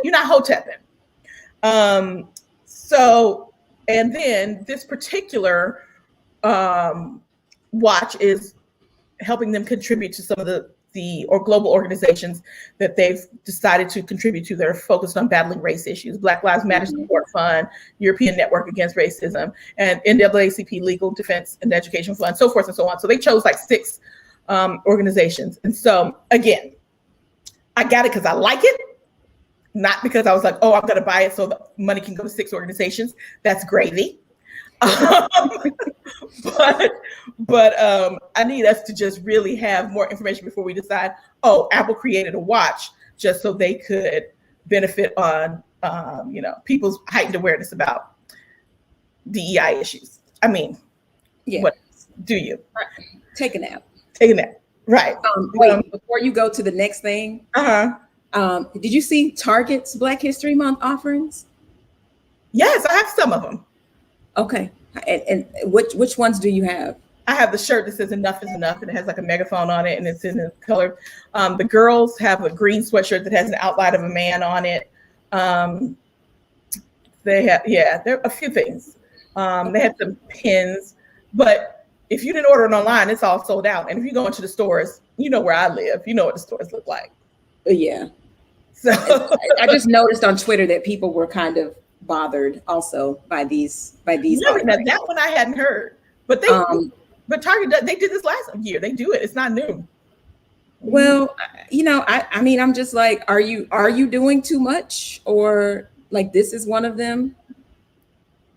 And I think people are upset about. I think there's but it's by a couple. I mean, by a company called Mess in a Bottle. It's not even created by Target. Okay, so see, that's useful information. This is why Mess in a Bottle is a Black woman-owned company. So that again, toddler racism. Oh shit. I just wondered. I just saw this yesterday and I was like, okay. And but Target does this every year, but right now our hackles are up. You know what I mean? They feature Black owned products all the time. All the time. All the time. Come on now, girl. She in the camera. It's okay. I know. I saw movement. I was like, it's all good. She was like, but yes, so I wanted to ask you about this. I put this on the Runner Show, and Tamika's like, "What is this about?" And I was like, "I don't want to tell you till we get on the show." Okay, so let me sit up straight in my chair. I want to get your reaction. So okay. I was talking to the girls just a few days ago, and we were talking about Black History Month. We were talking about those, you always seeing some teachers get in trouble for playing games where they're like, "Oh, how would you punish the slaves?" And like, this is how they want to celebrate Black History Month with their students. It's dumb as hell. But the girls were like, "Well, it's like that cotton game we played at home, at our middle school." And I was like, "Cotton game? What are you talking about?" They were like, "Mom, the cotton game." And I'm like, I never knew anything about a cotton game. So you'll have to correct me in the comments, Imani, if I get this wrong. But basically, they divided the class into two groups, the slaves and the slave owners. Now, they didn't put all Black people on one side, but there was a group of slaves and there was a group of slave owners, okay? And they put balled up wads of paper in the middle of the room. They didn't call it cotton. It was just balled up wads of white paper. And so the slaves were given instructions to go get 3 balls, okay, and bring them back. If you didn't bring back the right number of balls, you had to go over to the other section to get punished by the slave owners. Or if you picked up too many white balls of paper, you had to go over to the other section to get punished by the slave owners. I knew nothing about our children having played this game, and apparently your child played it too. This is the first I've heard of this. Was this before or after they had to dress for Colonial Day? I don't know. If it was after, I know why I don't know, because me and Hubs are about to go burn that shit down since our child thought he had to dress as a slave for Colonial Day. I was like, did your teacher tell you to dress as a slave, or you just decided? And your answer fucking matters. Right. But when I tell you that when they told me about this, I was like, I feel like I need to go wreck some shop retroactively. I feel like I need to run up to that bitch and fight somebody. With me on FaceTime, because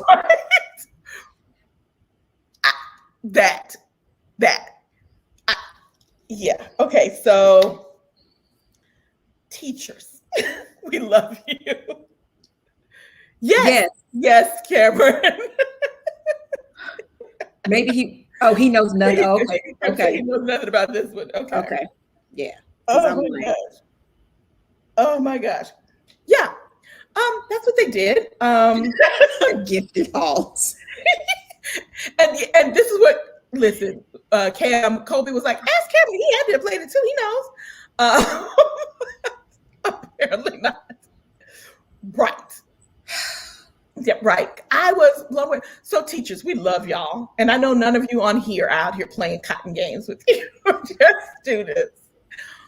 But cotton games. Okay. Yeah. So then Kobe went on to tell me how they went. She's like, it's like when we went on the tour of the plantation. I was like,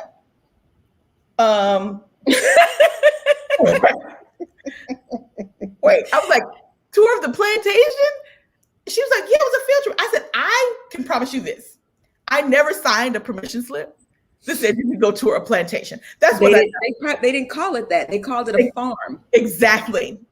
See, you all I know, because when we lived in Newton County, and Cam was in kindergarten, I took off work to go on to a farm tour that was a fucking plantation. When we got there, I was so glad we were there.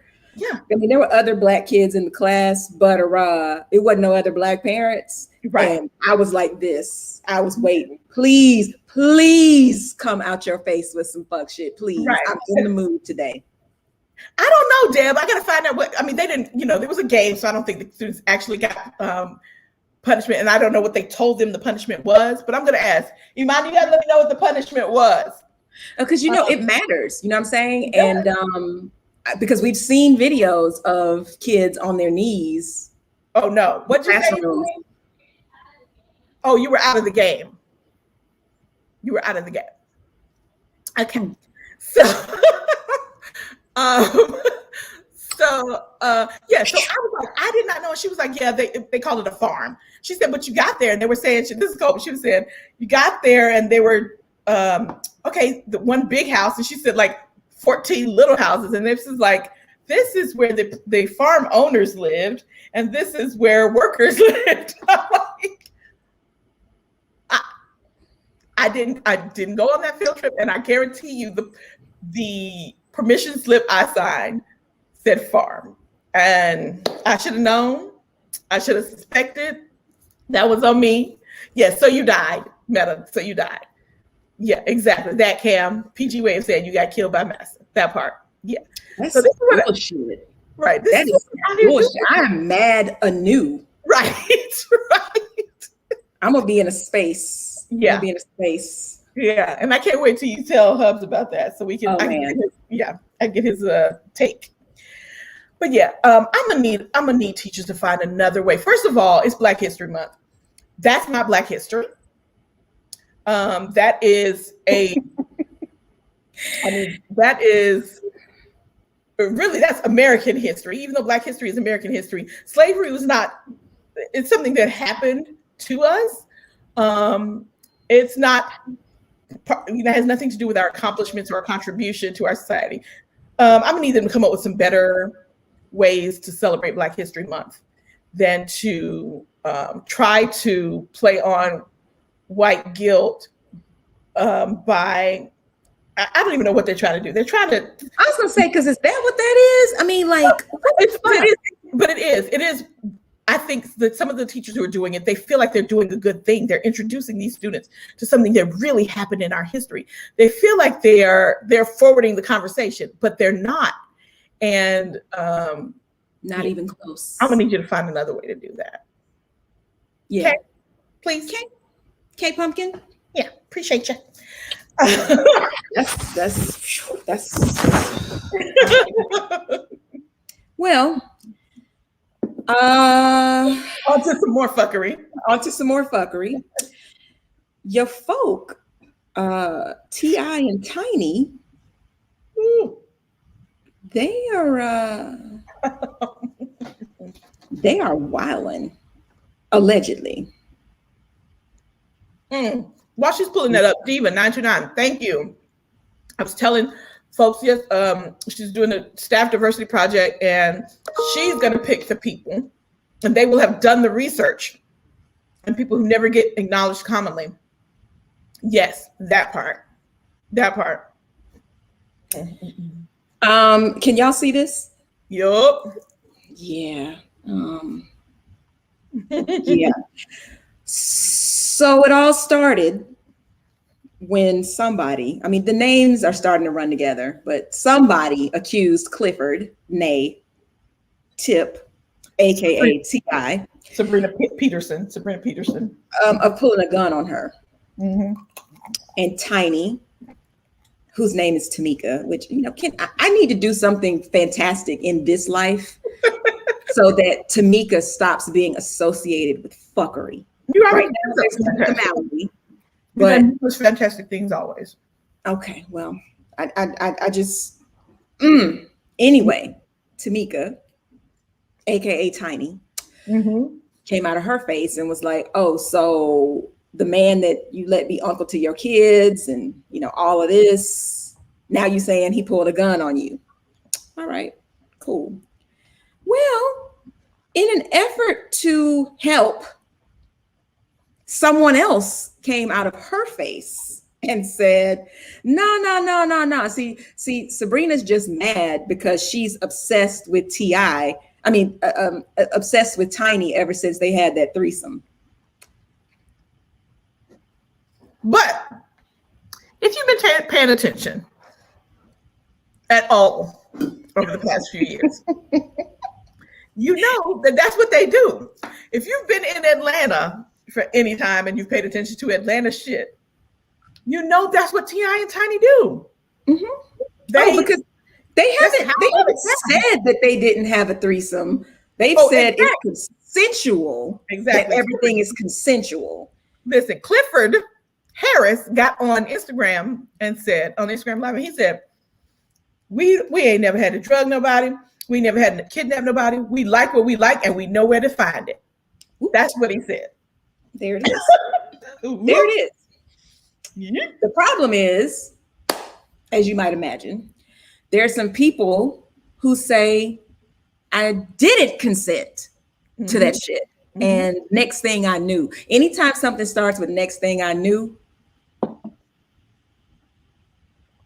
now I wasn't there. I don't have a thing for T.I. I know a lot of people do. They like, oh, they do. Okay, I'm not one of those people. I do know that he exhibits some very classic. Yes, that's exactly where I'm going. I'm in check out here, possibly allegedly drug bitches. But okay. Now I'm gonna need these people to take all of these. Yeah, I err on the side of believing the woman. I do. Don't know that it's happened, so I'm not gonna be out here castigating him on social media. But I err on the side of believing the woman. Yeah. And I understand the reticence in coming forward with something like this. But now that they're coming forward, I need them to come forward on something, on a platform a little bit more reputable than IG. I'm gonna need them to go tell some police officers. You're here now. You're public. Yeah, you've gone public with it. So there's no more, Yeah. So I'm gonna need you to take it to a precinct somewhere and let them do something about this shit, please. Otherwise, because right now all we have is screenshots of text messages, and that's why I don't even think we've made it to the point of allegedly yet, because right now it's still just IG rumor. Well, and I mean they've been dropped, or they haven't been dropped. Their shows have been postponed. They are, hiring counsel and all of this sort of thing. So didn't he say he would check? He said take her to the doctor and get her checked. Also admitted how ignorant that sounded after her mama said, bro. Yeah. And he on the red table talk, and they explained some shit to him, and he did it. Yeah, I mean, a lot of people gathered him around that. So yeah, social media is not the new law enforcement. It's not. Yeah. And all I'm saying is, I can appreciate him being like, this is what the fucks we do. And you're right. Yeah. You've been from Atlanta. This rumor is not new. Right. Wasn't Candy on a Real Housewives of Atlanta reunion crying because somebody accused her of being involved with this shit? Well, Phaedra, here's the thing. Phaedra didn't say Candy, I don't think. And I don't watch it, but this is what I gathered from reading about it. Phaedra said a member of Escape. And I think people assumed Candy. Well, because Candy cried some real fucking tears. Right. And Candy's like, that's not me. And what Phaedra didn't say is, no, but it's your girl. Yeah. And we know Phaedra's messy, but All right. I mean,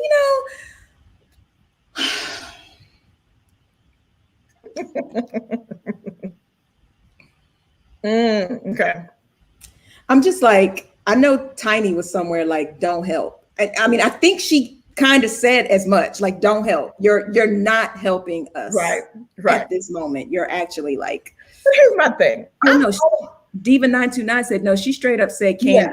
And then she eventually changed it, backpedaling. So she probably heard, and I'm in a position, she heard a member of Escape and then put two and two together for herself. But oh, damn. See, because I stopped watching Real Housewives of Atlanta after like season 3. Never watched it, but yeah, I don't know these people. I don't know these people. Here's my thing. I am all about no kink shaming. Yeah. 100%. I don't shame your kink. If that's what works for y'all, do you, as long as you don't harm anybody else in the process. But I don't understand how people, T.I. didn't get famous last year. T.I. got famous 5 years ago. Nor did Tiny. So the fact that y'all are famous is why these people are coming to your place to engage in these behaviors. How do you not have DNRs? I mean, not DNRs, but do not repeat.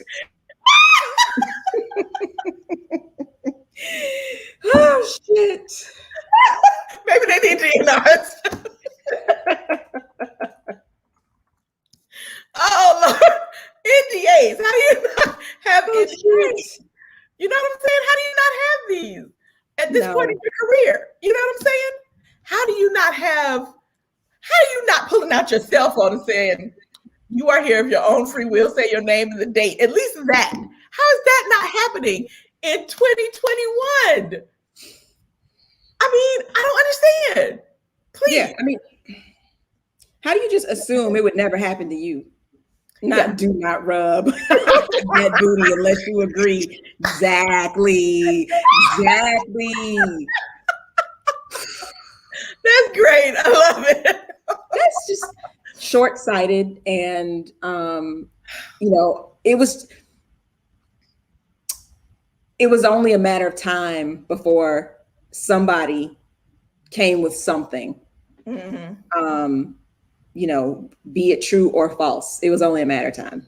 Like, yeah. Okay. Absolutely. Well, hopefully they won't fall down the same rabbit hole that Armie Hammer has fallen down. And we're not going to talk about him again, but his shit is going down the tubes fast. Yeah. Okay. Well, right now we're at 24 plus victims. And I'm saying, I want to do air quote victims, but I don't want to air quote victims, but you know what I'm saying. Yeah. Allegations. Yes. 24 plus allegations. Okay. God damn. Okay. Yeah.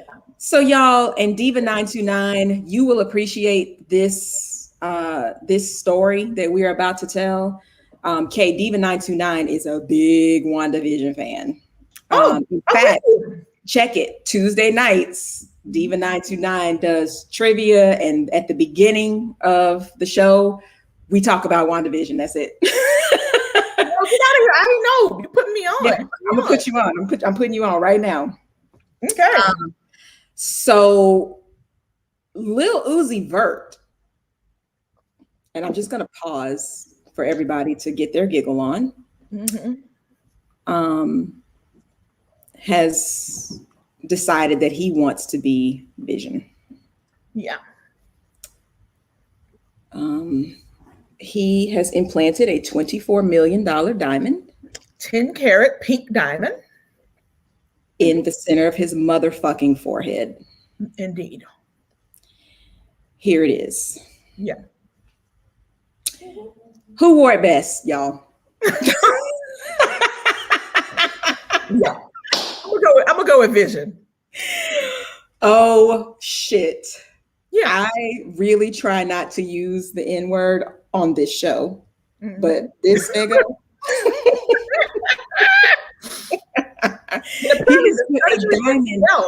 Look at how beautiful his teeth are. Right. I have a thing. When you have beautiful teeth, somebody sometime cared about you, or you care about yourself. Yes. And then you go and do this shit. What? Somebody said on Twitter that in a couple of days his shit is gonna start smelling like a dirty earring back, and I couldn't unsee it. I couldn't unknow it. Yeah. Well, yeah, apparently the surgery itself broke the bank. The cost of having it implanted, outside of the actual cost of the pink diamond. Yeah. First of all, I couldn't name a single Lil Uzi Vert song right now if you asked me to. So if you put a gun to my head. Yeah, like supposedly T.I. did to Sabrina Peterson. If you did that, yes. Diva, had you not seen this? Had you not heard about this, girl? I thought about you immediately. I was like, oh my God. Yes. Yeah. You probably should have had your coffee first. Yeah. Yeah. He did. It's a lovely diamond. It would look beautiful on a ring. He said, somebody asked him why he didn't put it on a ring. And he said something to the effect of, oh, if I put it on my ring and I lost it, y'all be clowning me. And okay. So I can see how you go from that to put Nigga, you put it in your forehead. I'm sorry. I just can't not say it about this. It's apropos. I just you had someone cut a seam in your forehead, and I want to know what the process is, because it's not covered up, so it's not sewn in this way. So what is the adhesive, so to speak? Maybe they use Gorilla Glue. we got a story about that later. I am done. I am done with your people. Yeah, but legit. Okay, come on over here at school. How is that shit staying there? How? I know who I'm going to be for Halloween, though. I'm gonna not Gorilla Glue, but glue a dime. We're gonna talk about that Afro Jazzy. Yeah. That's what I'm gonna do, and it's pink. You know that's my shit. So yes. Draw some other fucked upness on my face, but. Mm-hmm.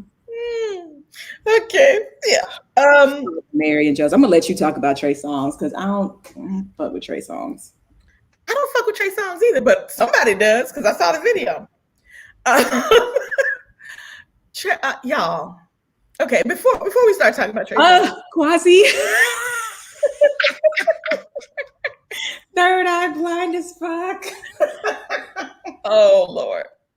Y'all, before we talk about the video, if you have seen the Trey Songz, video, just indicate such in the comment section. So, I know who's understanding me on the level up here. I actually haven't seen the video. I had not seen the video, and I had commented and such, but I had heard so much about the video that someone posted on their Facebook page, let me hear you say ouch or whatever Trey Songz said. And I started laughing. I was like, I haven't seen the video, but I've read enough about it, so that's funny. And they were like, oh yeah, okay, I just sent it to you via Facebook Messenger. So yes, somebody leaked a video, and it is, very short, but it is of Trey Songz. You don't see him. You just see him like navel and below. And but you can see his watch and his wrist tattoos. So it's him. And it's a woman performing fellatio on a sizable member. And it was released. Somebody leaked on camera. I'm making the face because it's camera. It's camera. Somebody misread. Nope. And somebody released it, and nobody is talking about the fact that this girl's whole face is showing, but they're talking about his girth. Is she a police officer? Because that's the story that I saw, that he choked a police officer, and then everybody was giving him applause. So if that's the same story, it's not. That she was choking on his shit. Oh, that could be. Yeah. And that ATL Rockstar is what I was going to say. He is loving the attention. So instead of being like, y'all respect my privacy or whatever. No, he's like, y'all respect my private. Right. He's that. He's Y'all respect my private parts. He's out here talking about, yeah, you know, they say I walk with a limp. Yeah, it's 2021, so I guess, but yeah, your whole entire PP is out for the world to see on the Twitters and the right. Any comments from Keke Palmer? Right. Oh, actually, there have been comments from Keke Palmer. Well, I won't say that. People have referenced Keke Palmer in saying, let's see, y'all tried to get at Keke Palmer when she was out here speaking her truth, and but here are the receipts. So I've seen like on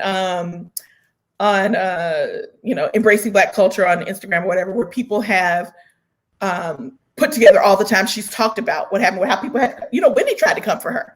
And she talked about how it was clips of all those times where she talked about what happened to her. And it's like, okay, but her saying that it happened wasn't enough.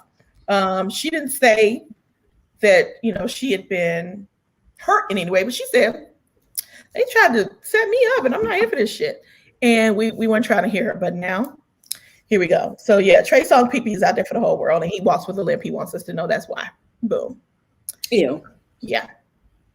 Yeah. Hide your PP. Also in performers who are doing the most. Y'all, I'm just going to say that a popular Atlanta rapper has the right to remain Silento. Why I hurt my shoulder? I'm too old for that. See, Joker Silento of Whip and Nene fame has been brought up on charges of murder. Murder. Oh, wait, why he kill his cousin?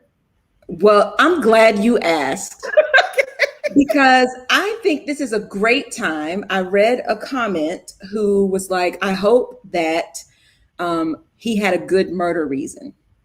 What? And so just for a moment, I would love to hear in the chat some of your murder reasons. Well, wait, let me give you a little context of the murder. He shot his cousin 8 times in the face and leg. Left him lying in the street. Yeah. Yeah. Yeah. Face and leg 8 times. They were able to identify the cousin by his ID that was in his front jacket pocket. So what are your good, in that scenario, what are your good murder reasons? Yeah. And while you put them in the chat, because I'm serious, I need to know what's a good murder reason outside of self-defense. It's wrong answers only. We have some attorneys in here. We ought to be murder reason. Because someone reminded me the other day, and I have not been able to find this story, but apparently a few years back, somebody murdered her boyfriend because he came too quickly. What? Or she shot him. I don't know if he died, but she shot him. Well, while y'all are coming up with your murder reasons, let me also tell you that Silento was arrested twice in August. Twice in 1 week in August for domestic violence. He was also arrested in October for doing 140 miles per hour in DeKalb County. And he said that he could do 143 miles per hour because he's, quote, not a regular person, end quote. Okay. Watch me with. Mm-hmm. I think he went to our high school. Let me just put that out there. Stop. I know Meta would know. Meta, did he go to our high school? I'm fairly certain he did. Oh my God. Not while we were there. Well, of course not.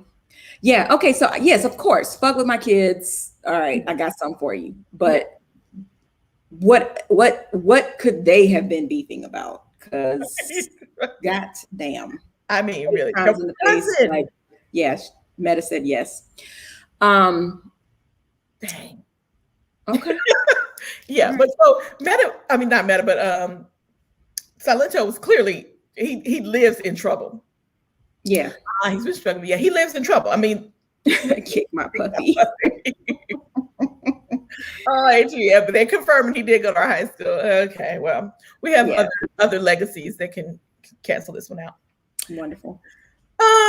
So yeah, a couple of people y'all have asked about it a couple of times. So let's just get into the Gorilla Glue girl. Let's get into it.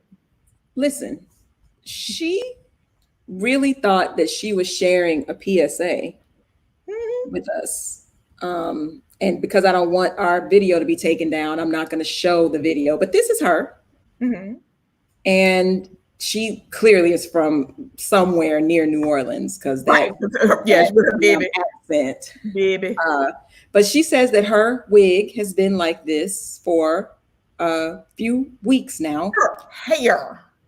Her hair, because she normally would use like some wig glue or something, some version. It's a spray. It's a spray that folks use to get that flattened out look, and it is it's a hair glue. Yeah. And so what the girls explained to me is what they would do is you do it in layers. So the bottom layer, spray it, smooth it down, spray it. So instead of using gel like we were taught. Exactly. She used the glue that we had to use when we were making yearbook layouts. And she ran out and decided to use Gorilla Glue instead. Now, here's where I believe the confusion came in. You know, there's a very popular hardcore edge control called Gorilla Snot. No. Yeah, Colby uses it. It's called Gorilla Snot. Okay. Oh, good. This is the spray. Imani bring me the spray that she was using when she ran out. Wait a minute. So, can you see that freeze spray? Got to be glued. Got to be glued. And this is what she ran out of. Okay. She ran out of that shit. You have to bring the Gorilla Snot. Okay. So she instead got some hairspray. Gorilla Glue. I mean, she used some Gorilla Glue. I think thinking it was an adhesive, but not realizing that it was because she's never watched television or seen the commercials where they talk about fucking gluing your fucking boat together and you don't dress. You talking about comprehension, baby. She never saw them like put a brick back into a house. She never saw, where are her fucking people? Right. That's the question. Where are her people? So hey, you think it's okay if I use Gorilla Glue and I ran out of my shit? I need some. The girls were like, okay, so did she not walk from the beauty supply aisle to the hardware aisle? That's what I'm saying. It's a whole separate part of the fucking store. Right. And I need to know. I need to know where the two of those are sold, because or if somebody thought it was funny to put some Gorilla Glue in the beauty supply aisle next to the Gorilla Snot. I mean, you know, I don't know. Damn, yes, her people are crazy as hell too. They are. But here's the punchline. So she used that, and her hair has been this way for a month. Can you show that picture again, please, Mickey? Her hair has been this way for a month. I can't find it. Okay. But yes, Gorilla Snot is a thing. And yeah, it's not as strong as that. But yeah, her hair has been that way, and that's slicked down. Now not the pony part, but the part that's close to her head. Hold on. Yeah, there we go. Has been that way for a month. And let me tell you something. Let me let y'all know it's gonna be that way. Oh, look. Wait a minute. She has tried, she on camera, she tried washing it to show us that she was clicking her nails on her scalp. It ain't going nowhere. I'm gonna need her to read the warnings on the bottom. So, okay. Again, comprehension. Lesson. When it was just crazy glue and you got it stuck on your fingers, you had to use acetone. Water ain't getting it. This is stronger than crazy glue. Yes. It's designed to be much more permanent. Yes. You're gonna need surgery, honey. Yeah. You're gonna need surgery. They're going to have to cut your hair off. And then you are not going to be able to do a goddamn thing with it while they figure out what to put in there to get that shit. So all of that is coming off. The next time you see her, she had questions I had. Professor Xavier. That is what she's going to look like. And they're going to tell her, you can't put anything else on your scalp until we tell you to, because your shit is fucked up. If hair ever grows there again. Yeah. So they have questions that I have. How did she get this on her fingers without sticking together? So I don't know that she did that layering technique or if she just sprayed it, because she had already started using the other thing. She read out mid-head. So I don't know if she sprayed that on top, but who knows? Yeah, she did. She tried to shampoo it and she just wiped it off. It was not going anywhere. Gorilla Glue did comment in response, and they were like, basically like, this our shit is not meant for your hair. Try some rubbing alcohol and something else. But they were basically like, even if you do that, try a razor. Right. I was talking to my hairdresser and she was like, well, yesterday, and she was like, well, you know, all the women who lose their edges from the wig glue, from the frontal lace glue. She's like, and they lose their edges. She was like, but this is all of her head. She said, I mean, sure, her best bet would be to just let all the new growth come in and then just shave off the hard part. She said, but the fact is new growth may not come in if her follicles are clogged with glue. So. You don't say. If your follicles are clogged, Professor X with the power of extraordinary stupidity. Yes. That's what she's gonna look like. She can run with God damn it. Van Wilder. Who does Van Wilder play? She can run with Deadpool. She can be part of his crew. Yes. Not Van Wilder, Ryan Reynolds. Oh damn, I did say Van Wilder, huh? You know what I mean. I did. You know what I mean. You know exactly who I was talking about. Yep. Sure did. But yeah, so poor baby, she's been on the news. She's been, we're gonna have to just take an L on this one. You're gonna have to rock a baldy, put your wigs on top of that without any glue. Don't go out in the wind. Don't go out in the wind. And in New Orleans, I'm gonna just say you just need to stay in the house. And you just need to stay home. Let's switch from somebody for whom comprehension is an issue to Chloe Bailey. Chloe, yeah, she ain't gonna have a scalp meta, but I'm gonna talk about Chloe, y'all. If y'all don't know who Chloe Bailey is, she's half of the singing group Chloe and Halle. She could be in the dorm. Oh, she's too stupid. She's too stupid. But y'all, Chloe Bailey was on IG Live recently, where she got really emotional talking about her journey toward self-esteem, and really accepting who she is, accepting her womanhood, her sexuality. Folk were dogging her, or coming at her for some recent posts on her social media in which she was being sexy, or just being flirtatious in her body, which is sexy in and of itself. And folks were coming at her because, well, I won't say why, because I don't know why they were coming at her. They started coming at her after she did the Busted Challenge. Yeah. And they were like, you're doing that. You're a good girl and you're better than this. You don't know me. That's the thing. That's who you think I am. And that's who you identify. That's how you identify with me, but you don't know me. And that's basically it made me want to fight, because there's so many other people who were like, yes, ma'am, Chloe, give it to the people, bust it and show them how it's supposed to have been busted before. And I mean, she's not 12. She is a grown woman. A grown woman. She's not a grown ass woman yet, because she's like 22, 20 something. But I mean, but she's a grown woman. She's not an adult woman. 9. She's not. And if you watch any of their music videos or listen to their music, you wouldn't be surprised by her being sexy. And yeah, they just woke up and chose violence for no reason. Exactly. And the folks clown her up and say one's doing the Busted Challenge with much less efficacy. That's why I added that part. That's why they're mad. That's why they're mad. But she did a little thing where she was saging her room. She had on a t-shirt and her panties, and she was saging her bedroom. And people are just like, look, she's 22 years old. She is, she said in her video that she's finally at a place where she is accepting herself. She's been, had low self-esteem. She was very self-conscious for years, which if you can't relate to that, good on you. But I certainly can. She said she just has finally gotten to a place where she's confident in herself. And she is exhibiting that, as is her right to do. And then what do? We tear her down. Tear her down, and threaten to put her back in the place where she was because we are so unhappy with ourselves. Yes, Amanda Gorman has raised the bar for 22. She has. Now, Amanda Gorman out doing the Busset Challenge would be a point of cognitive dissonance. Like, right. Wait, what? But right. Again, if she was doing her poem while she was dropping it like it's hot, that's her business. It's her business as an adult woman. But I'm gonna tell you what she said that made me like, oh gosh, I have been there. She's like, I finally learned to love my fat, my stretch marks, and my cellulite. I'm like, baby.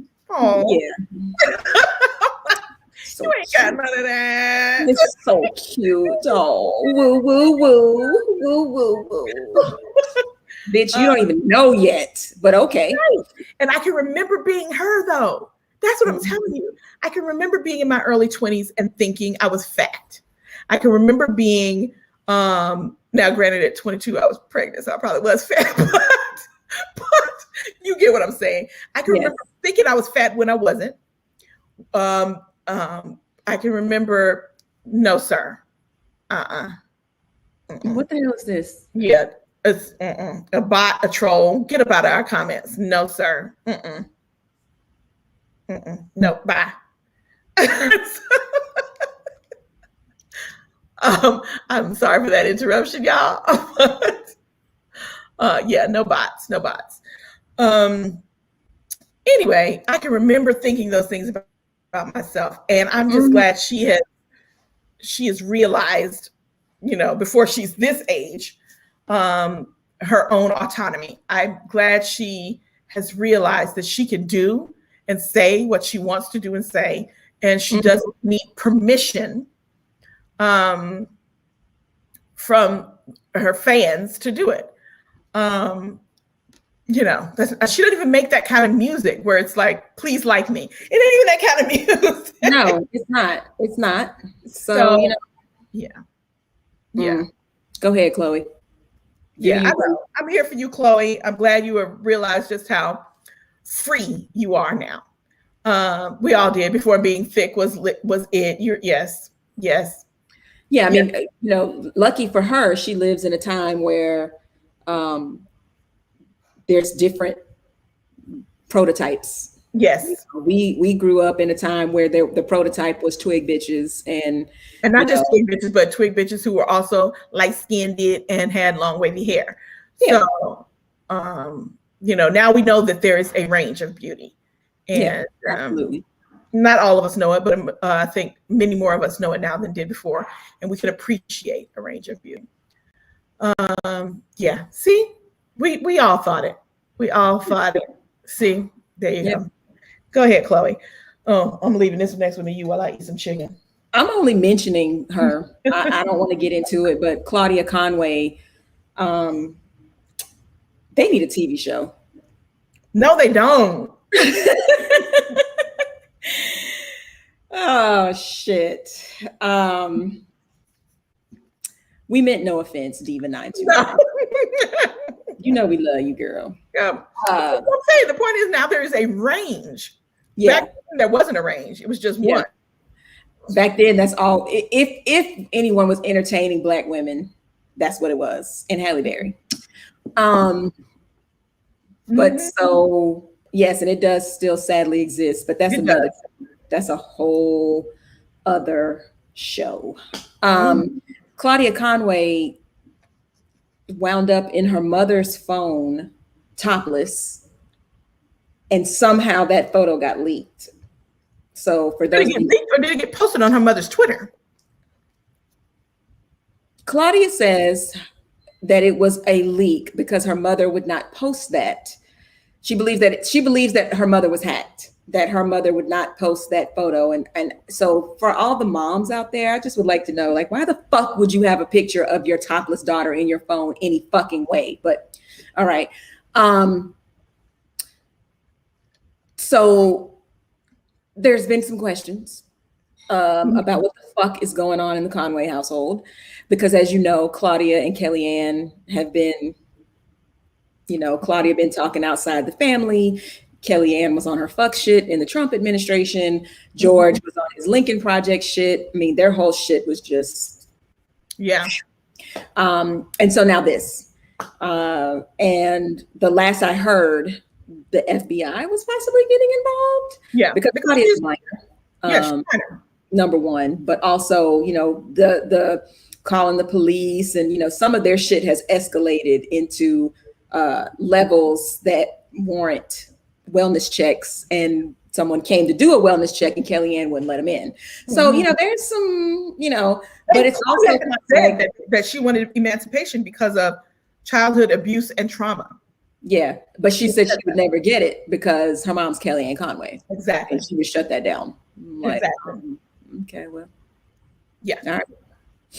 I just wanted to mention that. I just wanted to mention, is Claudia okay? Because Claudia's not okay. We know Claudia's not okay. And I think I read in one account that she said her mother had taken the picture of her topless. Yeah. That's what I'm saying. Like, why would you do that? She said she thinks her mother took the picture topless to use in some way later, maybe as leverage or blackmail or whatever, which is fucked up and crazy cakes. And that she saw it. Yeah, that part. Yeah, exactly. Okay, that's enough about her. Okay. Alternative. That takes us into our C block. Woot! C block. Take a bow. Not they look like they are all on blow. Wow. They do. All of them. Mm-hmm. I don't know how George and Kellyanne, we can subscribe to different ideologies, sort of. Right. You can't work for a person that I diametrically oppose. Right. And we come home and sleep in the same bed. I don't know how that, but okay, sure, honey. Right. Like, for instance, my husband is more fiscally conservative than I am. Mine too. I think we're both fairly socially conservative, but fiscally, he's more conservative than I am. Mm-hmm. We don't agree about some shit there. But if you came here talking about all lives matter, that's on some different shit. Right? Houseway. Right. That's on some different shit. Houseway. Okay. Anywho, so in the C block, we're pulling it in. We lost. Bear with me eating because I've been getting a headache before the show. We lost a real one, y'all. We lost Cicely Tyson right after her book came out. Mm-hmm. But let me say this: what we're not going to do is lament this and blame it on 2021. Oh, That's no. what we're not gonna do. No. And let me tell you why. As I talk with my mouth full. Cicely Tyson lived 96 years. 96. I mean, what more do you want? Yeah. 96 years full of legacy, of accomplishment and beauty and talent. And we gave her her flowers while she was here. Mm-hmm. We don't have regrets in that regard. She did the damn thing. She broke barriers. She said what the fuck she meant. She turned down jobs. She had principle. She did all of those things. And she did it in 96 years. And she still had all her faculties, as far as we know about her, when she left this world. Mm-hmm. That's how I want to fucking go out of here. That's how I want to go out of here. Yeah, I don't get the feeling that she has shit undone. No. You know what I mean? No. She's somewhere, she got a journal. She's like, oh, I never flew on an airplane. I mean, that's not her shit. You know what I'm saying? No. So we are not going to reduce this to some 2021 on some shit. No. Cicely Tyson was 96 years old. Yeah. Now, I do hate that I have her book. I haven't started reading it yet. And I was like, okay, I'm going to need a minute. Just because I was like, damn, she was just on TV like 2 days ago. She was. But she was able to publish that book and promote it before she left here. I mean, that shit is so elegant and graceful. I'm like, that is how. She's like, I die now. Yes. She decided, you know what? I'm good. Tonight's a good night to go on out of here. And I'm not mad at it. No, not at all. Not at all. So take a bow, Queen Mother. Absolutely. Christopher Plummer died yesterday. I know she said T, but Christopher Plummer was how old? 91? 91. So far, because somebody I know Larry King, and who was what? 87? I feel like he was either pushing 90 or there's somebody else. Yeah. Oh, Cloris Leachman. Yes. Yeah. And I was like, legends. Yeah. It was time for them to go home. And they were just waiting on Trump to get out of office. They wanted to live long enough to see that shit happen. Yes. Mm-hmm. So yeah, I mean, yeah, I did. I saw it yesterday afternoon, and I was like, dang. Now I will say again, I've seen parts of The Sound of Music. Yeah, that's right. I forgot from last time. I'll be back. No, I'm just kidding. I'll stay, but what the hell? I've never seen it all the way through. Yeah, Cloris Leachman died last week. Yeah, I haven't seen it all the way through. Like I was aware that he was Von Trapp. Like it's not that.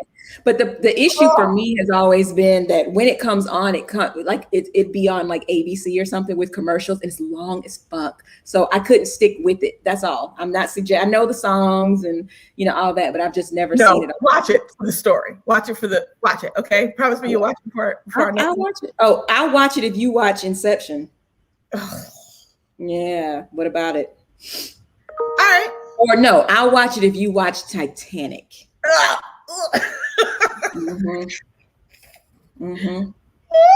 Okay, let's discuss that offline. Yeah, see.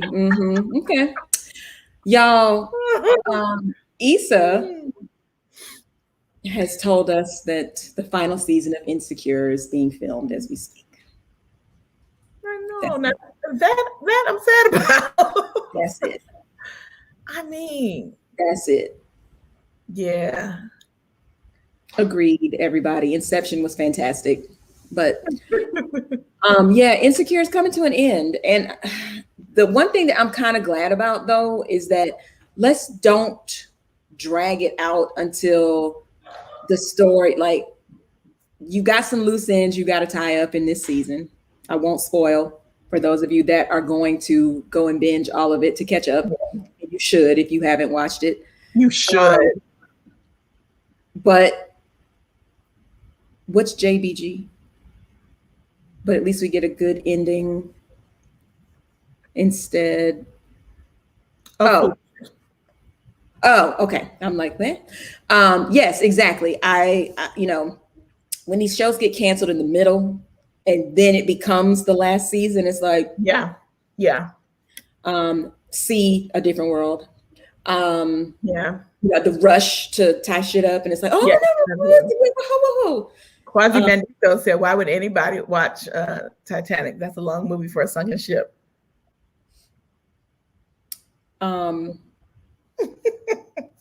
Because you need to just have seen it so that you understand what happened. It's a love story. It's not about the fucking boat. We know it goes down. Everybody knows that.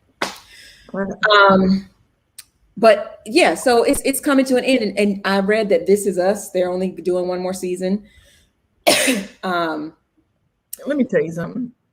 Dear White People is going to come back at some point, and it's going to be the last season. So I'm behind on This Is Us because I hit kind of that a sadness wall earlier in the pandemic, and I was just like, I can't watch anything else sad. I just can't. I was just like, mentally, I'm gonna jump off some shit if I watch some more This Is Us. So I had to step away. I'm gonna go back and catch up, but I'm behind because I do want to be able to get the full experience before it ends. And they've been hampered by LA shutting down and all of that. Right. So they're not as far along as they would be in a normal season. And they haven't had new episodes in like a month. But yeah. So I mean, I'm sad to see Insecure go, but I am, glad that they're going out on her terms. Yes. Oh yeah. Next time I'm in LA, I'm gonna have to look you up, Diva, because the last time I was there, I neglected to go find the apartment building that everybody takes pictures in front of. And even though I have family that lives in Inglewood, I just, they're not those people. I mean, not the people that would take me out and find all the stuff. And I'm that person. Like, I'm a tourist everywhere I go, and I love it. Yeah. So, Yeah, but Queen Sugar is coming back on the 16th. I'm amped. I know, and a lot of folks are because they watch it along. Also, some folks watch it along with Melanin Mindscape, who is one of our partners. Well, I was excited because Ava DuVernay retweeted me. She liked it. She retweeted me. I was like, I'm famous. What did you say? Well, so the day that the trailer dropped, I saw it and I was like, oh, I can't wait. I'm so amped for this. And I had retweeted or I quote tweeted or whatever you call it. And so anyway, when I did that, she liked it. And so then I went back to Twitter later and my timeline was just flooded with everybody was, posting and reposting the trailer. And I was like, oh, I just love that my timeline is filled with this and just kind of shouted her out for, the filters and the way she makes us look and, the story. And I can't wait to see what Micah is up to at XU and all that. And she retweeted it. And I was like, awesome.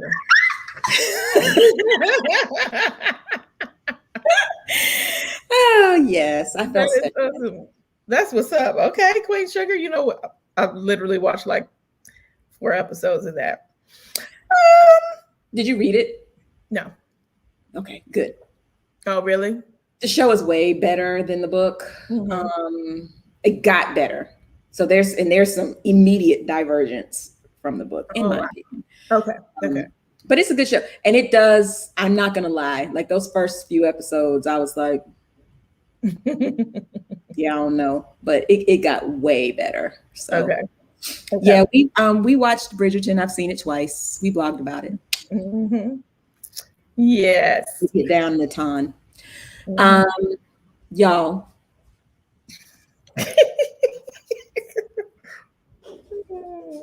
Have y'all seen Alexa's Body? The commercial? The commercial. If you haven't, we did not plan that. We did not. If you haven't, get your fucking life, number one. You deserve this. You deserve this. Go treat yourself. Treat yourself. Treat yourself. And what I've noticed is if you don't go to like Michael B. Jordan's something, the version that they put out is shorter. You need the long version. Now they're going to show it tomorrow. It's a Super Bowl commercial. Yeah. They're going to show it, but there's a abbreviated version that leaves some shit out. That's like you need the long version. You need the long version. You need the bubble bath version. Listen. I showed it to Hubs, and he was like, "Oh yeah," because I was like. He's like, I need you to when you walk in on me watching this commercial, I don't want it to be no shit.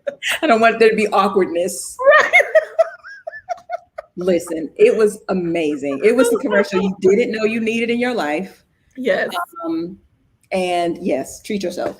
I know when he texted me and said, "Have you seen it?" I was like, "Look, I'm just glad he's of a certain age now that I don't feel guilty salivating." Because yes, the husband in the commercial is hilarious. Like, no, Alexa, stop. He said, "The food is here. Why are you cooking, babe?" Right. Who's this guy? Yes, honey. Yes. Get you. Good. Go to Amazon's IG page and check out the. Not with the link. Come through, Meta. Perfect, Meta. Perfect. I had it queued up to show, but again, so we could laugh. But yes, honey.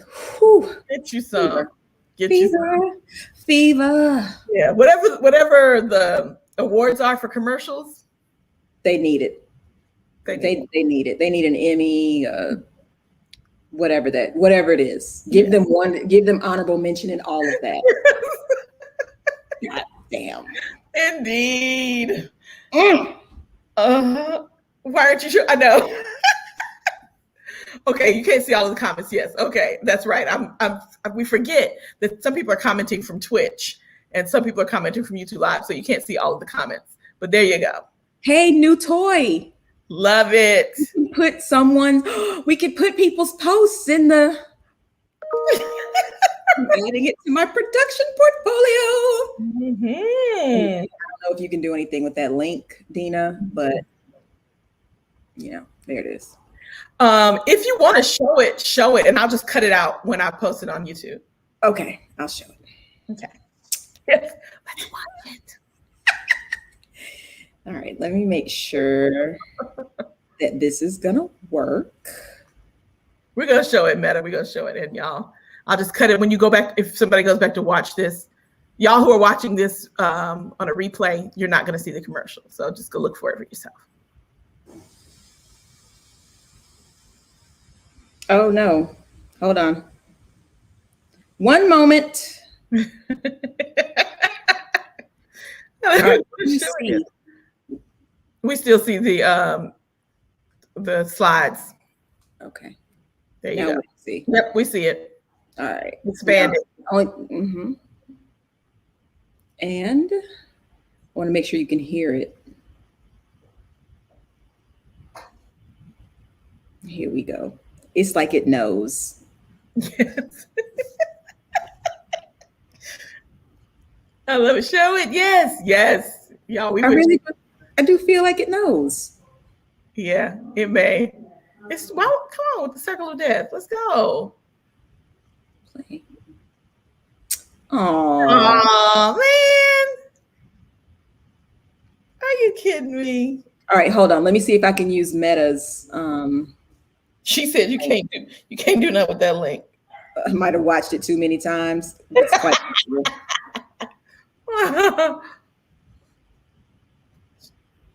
see. Oh, okay. Quasim said just watch it from the link. So, but I can't copy the link. Every time I click on the link, it just puts it. It's all right. Y'all go watch it, but just trust us. Okay. Yeah, they're haters. Y'all just trust us. Trust us and go watch it. Okay. I'm upset. I'm really upset. Okay. Go. We gonna keep moving though. Yeah, we are. Golden Globe nominations. Yeah, the platform is hating, not us. Golden Globe nominations. Okay, can we just start by talking about the snubs? Yeah, I mean that's really all that matters. That's all that matters. What snub were you offended by? And I'll tell you what I was offended by. I was offended by Lovecraft Country. Yes, that's the one. Yeah. Because I didn't watch. There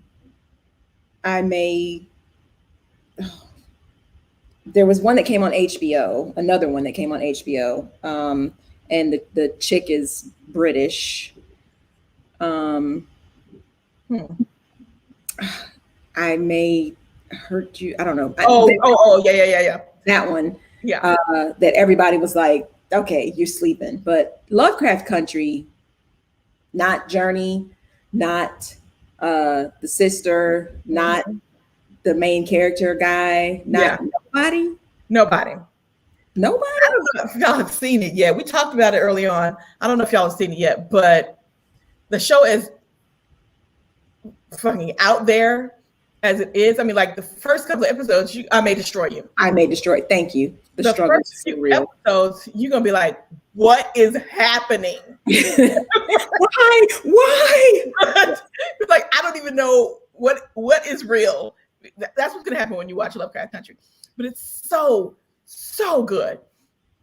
Everything about it. The story, the performances, the direction, the costumes, the special effects. There was nothing about that show that was not amazing. And that's some hater shit that it got nothing. I don't know what to do with that. I don't even know what to do with that. Nothing. So Golden Globes. Well, you can finally watch now. So I don't know. You know, it's not like people are putting a lot of stock in. Oh yes. Lin-Manuel Miranda was nominated for Hamilton, but not Leslie Odom. He was nominated for One Night in Miami, but yes, which we talked about last week. I mean, he did the damn thing. He was on Joy Reid last night. Oh, he was? Mm-hmm. Well, yeah. I don't think people put much stock into these award shows anymore. Just like in the Grammys. I mean, we don't put, for the visual or the music arts, people just don't put a lot of stock in them anymore, unfortunately.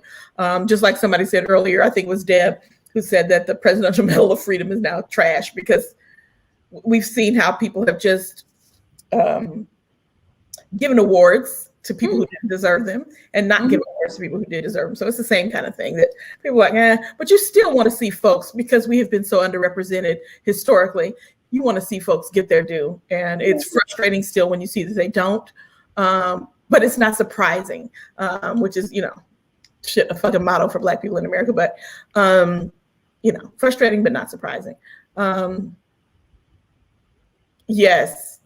Giving them out like Pez candy. Yes. Facts. Yeah. So Golden Globes, boo. Yeah. But you know what's a big yay? Them Tubman 20s, baby. You know what? What? I was more excited about it before Trump. I'm less passionate about it now. I mean, Andrew Jackson, fuck him. Fuck that guy. Right. But I don't know. I mean, I guess I'm getting into my mad rapper age group, I guess. Yeah, I just feel like putting her on the symbol of capitalism, something I feel like she would have been fighting against. I mean, it's starting to feel a little bit performative now. Now it feels like it's like some of the, well, you put a stop to it, so I'm going to make sure it happens first and foremost. And it's like, okay, there's other things that we could. There are, but I think that it says something to see it through. I think that there's some things, like you said, and you put a stop to it, I got to see it through. But there's some things that there is a message in not accepting defeat. Yeah, and I think that this is one of those, that in seeing it through, and a lot of people put a lot of work into trying to make it happen, and to making sure their work was not for naught. Right. And sending a message, which, we talked about the executive orders, while many of them are to unfuck things, some of them are to send a message that we will not be defeated. We will not be punked. We were reading I keep referring to the Obama book because it's fresh on my mind, but I know you read it too. And there's a section where Obama was new in office, and the Pentagon was basically trying to put some fuck shit over on him. And Biden looked aside and whispered in his ear. It was like, they're trying to box you in. Don't let them do it. They do it now. They're going to always do it. And I think that's the energy Biden is on right now. That was one of my favorite stories. Yeah. I think that's the one where he called them to his office and was like, what the fuck did I say? Right. Either you don't respect me or you don't respect my office. Which one is it? Because what the fuck did I say? And I was like, yep. But yes. I mean, and I'm here for seeing it through. I'm here for being like, we said this 4 years ago, and then your dumbass came in and was like, no, hail to white supremacy. And like, no, we're putting her on the 20, the end. But I'm just like, I'm not like, woo! Yeah. It's not a, we're not setting off firecrackers, but it's like okay, now put a check next to that one too, bitch. It's that kind of moment. Spin this. Right, spin this. Spin this, bitch. And they ain't gonna be spending them at all. They be like, yeah, I'm gonna need tens, all tens. All tens. So y'all don't really fuck with Alexander Hamilton either, though, I heard. Right, see, so whatever. Just saying. I know. Our money goes everywhere in the world. We prize our money. This Black woman's picture is on our money. I'm here for it. Yeah. For that reason alone. For that reason alone. Yeah. Right. So can we talk about since we talk about money and rich ass folks? Can we talk about Jeff Bezos? Okay, can we talk about a boss move where you're just like, so I'm going to step down as chief executive officer. Yeah, I'm going to step down as chief executive officer, but I'm going to keep on being the boss because I am executive chairman of the board. And if you don't see that that's a lateral right. It's I'm just gonna take a seat right here.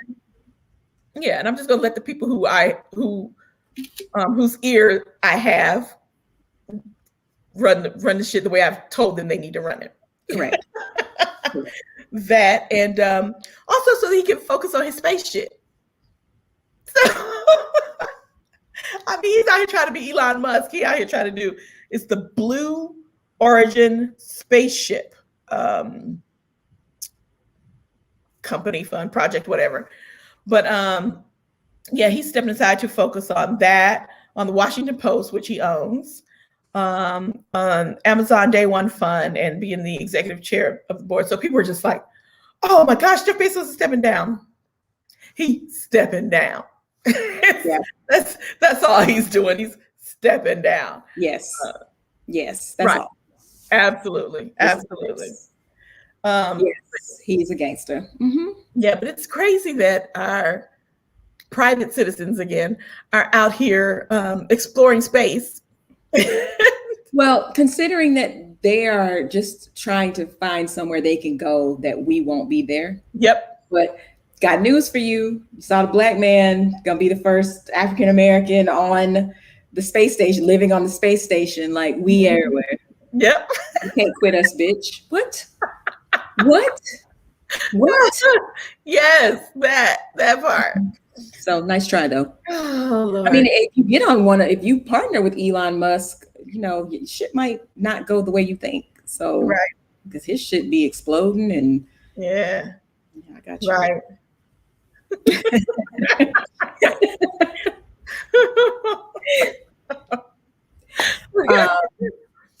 So the second impeachment trial begins Wednesday? No, one of these days. It doesn't fucking matter. Raise your hand if you believe that he's going to get convicted. Okay, I'm lowering my hand. Right, I'm the same. I'm lowering both my hands. First of all, this motherfucker said he ain't coming. Right. And that tells you everything you need to know. You are a called witness. Mm-hmm. And he's like, nah, fuck that. I'm not going. Yeah. You're like, who all over there? Exactly. Yeah. Ain't nothing gonna happen. Ain't nothing gonna happen. Ain't nothing gonna happen. Yeah. Yes, just cut off both hands. Correct. Yeah. I love how was it Cruz who was like, if we fuck that guy. But yeah, right. Cruz is like, if we convict Trump, then we can impeach and convict George Washington. Yeah, and you know, Obama and Clinton and Jimmy Carter. And I'm like, okay. And Lindsey Graham was the yes, I'll put that on a shirt too. You can't quit us, bitch. Lindsey Graham says, I'll have to get the FBI involved. Like, cool, let's do that. Let's get the FBI involved. And we're gonna talk about your ass first. Lindsey. Yes. Lady G. Yes. Who was it who said something to the effect of, oh man, I don't want to put out their wrong information, so I'm gonna hold that one. But I'm sure it was Hawley or Gates. Like, there's only two more people that are candidates. Yeah, but somebody who's just like, basically, you want to keep going here, we got dirt on you. Yeah, anyway. Okay. Great. Yeah, nobody believes it's gonna happen. Like, yeah, Keenan, ain't nothing gonna happen. If y'all haven't seen that clip with Keenan and the whole SNL sketch, ain't nothing gonna happen. Look it up, because we showed that shit a year or two ago, and worst of all time. Yes. That quote. I like that. I think we need a shirt for that too. Yes, not a whole collection. Yes, we do. Now, when we put these shirts out, y'all gotta buy them. Yeah, for real. Mm-hmm. So before we're at the end of our block, but before we get out of here, a couple of things. I want to talk about where we got our stuff because we're promoting Black business and where we got our t-shirts and stuff. But I also want you guys to tell us what you are reading right now. We put it on, and we know y'all read Black books all year round, not just in Black History Month. But tell us what you're reading, and it does not have to be a Black book. We are, we promote literacy up in this piece. So,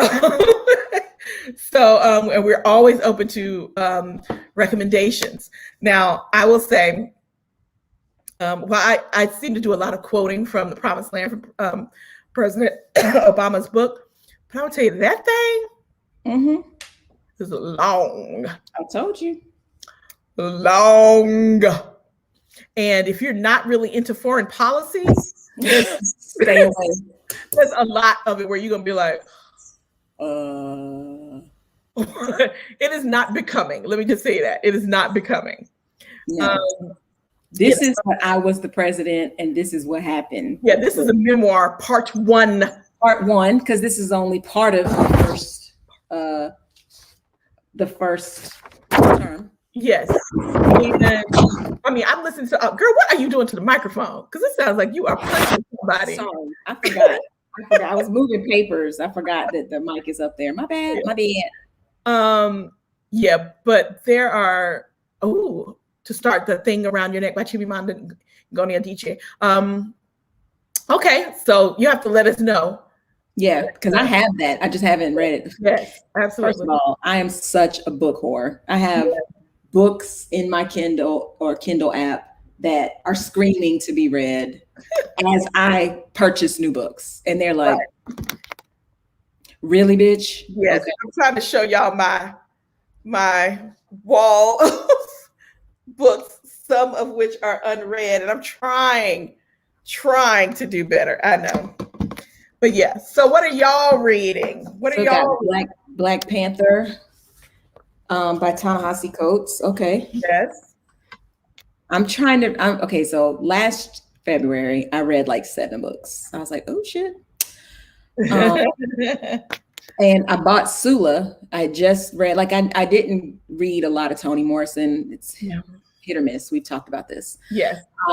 But I did go back to the beginning, listen to The Bluest Eye, and was like, okay, all right. So I purchased Sula, and I've just restarted it so that I can, continue on my Toni Morrison education. But also I was reading the Bromance Book Club books.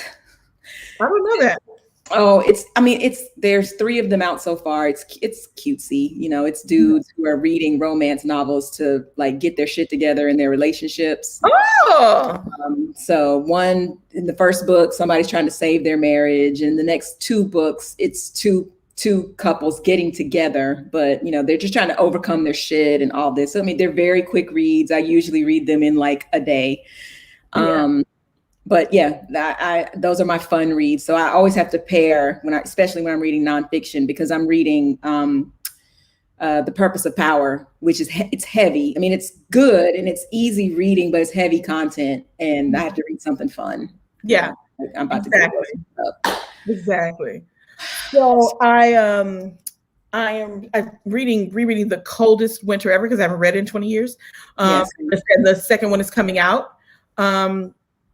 And so I'm rereading that. I just finished, and I can't remember if we talked about this last time, a series. It was a 4-part series, easy reading. It is not deep. If you're looking for something deep, it ain't this, but it's basically Black romance novels by Alexa Martin.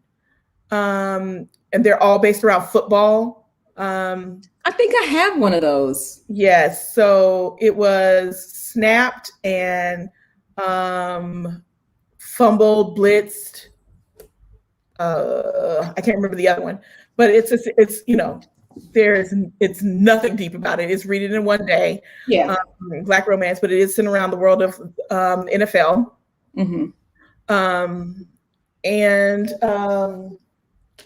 Just finished reading The Sudden Disappearance of Hope, which is something I bought when we were in London, and it's it basically happens inside one person's head. It's deep, but it's very, very interesting. Okay. Also, Black folks, though that's not an integral part of the story. Yeah. The lead character is Black. The Bromance Book Club is not Black people, but I find it interesting that the author goes a really long way to not describe anyone fully enough. Yeah. Might talk about, a character having long curly hair, but she doesn't talk about eye color. She doesn't talk about, so, and some of the things, there's a lot of our colloquialisms throughout the book. Yes. That are like, okay, so you're trying to appeal to a wide audience by not, but I mean, there's a lot of WPS that happens. Yes. That's like, okay, you told on yourself. So, yeah. But I mean, still. And there's some of that in the Alessa Martin books too, because there are several interracial relationships within the series, and that is addressed in some. And so, yeah. The Untethered Soul, The Journey Beyond Yourself by Michael A. Singer. Interesting. Okay. What else? What else are y'all reading? Bev and Deb must have left the chat because I can't. I know it. They haven't piped up with something that they're reading. Yes. I mean, so the question is out there on Instagram, on our social medias. So feel free to hit us up. On our story. Oh, on our story. So, but when you read something good, let us know because we're readers. Absolutely. We're here for it. And if you read something shitty, save us. Say that. Don't have us out here reading shit that's like. Exactly. Oh, girl, I could have told you that. Play my time. Yes. Right. So you got homework for us, Mickey. What's our homework? Yes. All right. Because there's things I want to talk about next time or the next couple of times. So Malcolm and Marie dropped yesterday on Netflix. I've already watched it. Oh, you did? I watched it last night. Okay. We'll talk about it later. And I would just like to have a conversation about it. I don't want to spoil anything, so I'm not going to tell you. I'm just saying I saw it last night. So Malcolm and Marie, watch it. The Little Things with Denzel and Jared Leto, watch it. Because Jared Leto was nominated for a Golden Globe for his role. I love Jared Leto. He is so weird, but yeah, he is. He is. And then Judas and the Black Messiah is dropping. Yeah, I'm looking forward to that. Yeah. That's the Fred Hampton joint. So, I know everybody doesn't have all of the various platforms. Everybody has Netflix. I'm not trying to hear that shit. But if you need a login, hit me up and I will help you out. And then I will change my password so you can't get back up in there. And then if you're not watching WandaVision, feel free. Yeah. And hit me up offline about the details of how to get into this Tuesday night. Yeah. Oh, you love it. Yeah, because I'm all about WandaVision and all things Marvel. So Yes. And see, I have questions. We started out talking about the first 2 episodes, even though there were 3 out there, and it blew up into let's just talk about all of it. It's. I heard that too. So The Little Things is one of those movies where it's not neat. And that's all I'll say. There's not a neat bow. And so if I didn't watch the True Detective series, but I got True Detective vibes. So I'll just put it there. Okay. That Bev is reading the 1 Year Chronological Bible.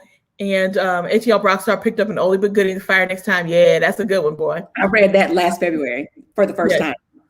Okay, so D, you're just getting into WandaVision, taking a while to make sense. Yes, but get to episode 4. When you get to 4, get to episode 4. When you get to 4, you're literally gonna be like, what? And what's funny is in Diva 929's chat, everything that happened in episode 4, we had kind of chopped up, right? Yeah. So people were, enlightening me because I'm like, well, I didn't see this particular movie. Am I missing something, or did I need to read the comics to, understand? And so people were, helping me out. So by the time I got to 4, I was like, oh, all right. Yes. So the first 3, I mean, you could tell what's happening. That wasn't what blew my mind. There was one particular thing, a connection they made in 4 that blew my mind. And I was like, oh, so yes. Except for the first episode was weird, but I was just laughing because I was like, oh, it's the Dick Van Dyke Show. I mean, like, I was having fun figuring out what show they were spoofing or whatever. Exactly that. I'm still not watching Your Honor, Deb, but I did put in my queue The Undoing. Mm-hmm. You don't lead me wrong on TV shows, so.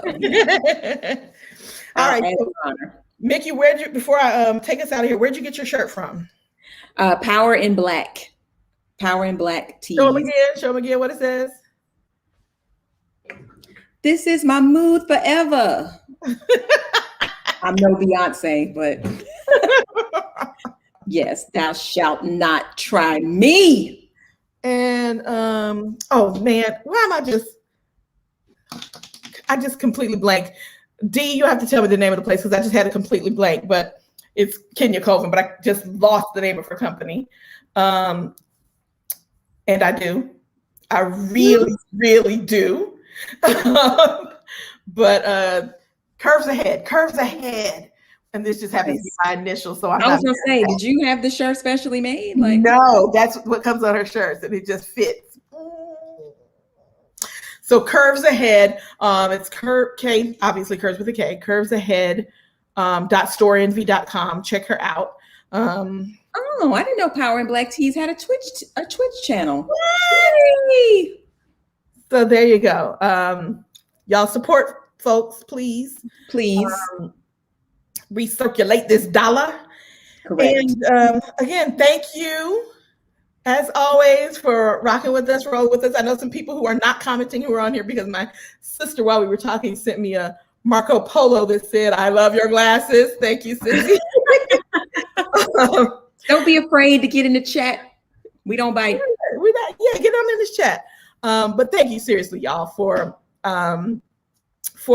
engaging with us. We say this all the time, and you know that's like a social media buzzword because it's a real measure of your success is engagement. But that's why it's important to us. It's a measure of success for us to know that you are part of the conversation. We have no desire to preach at you and no desire to just talk to one another because we could do that on FaceTime.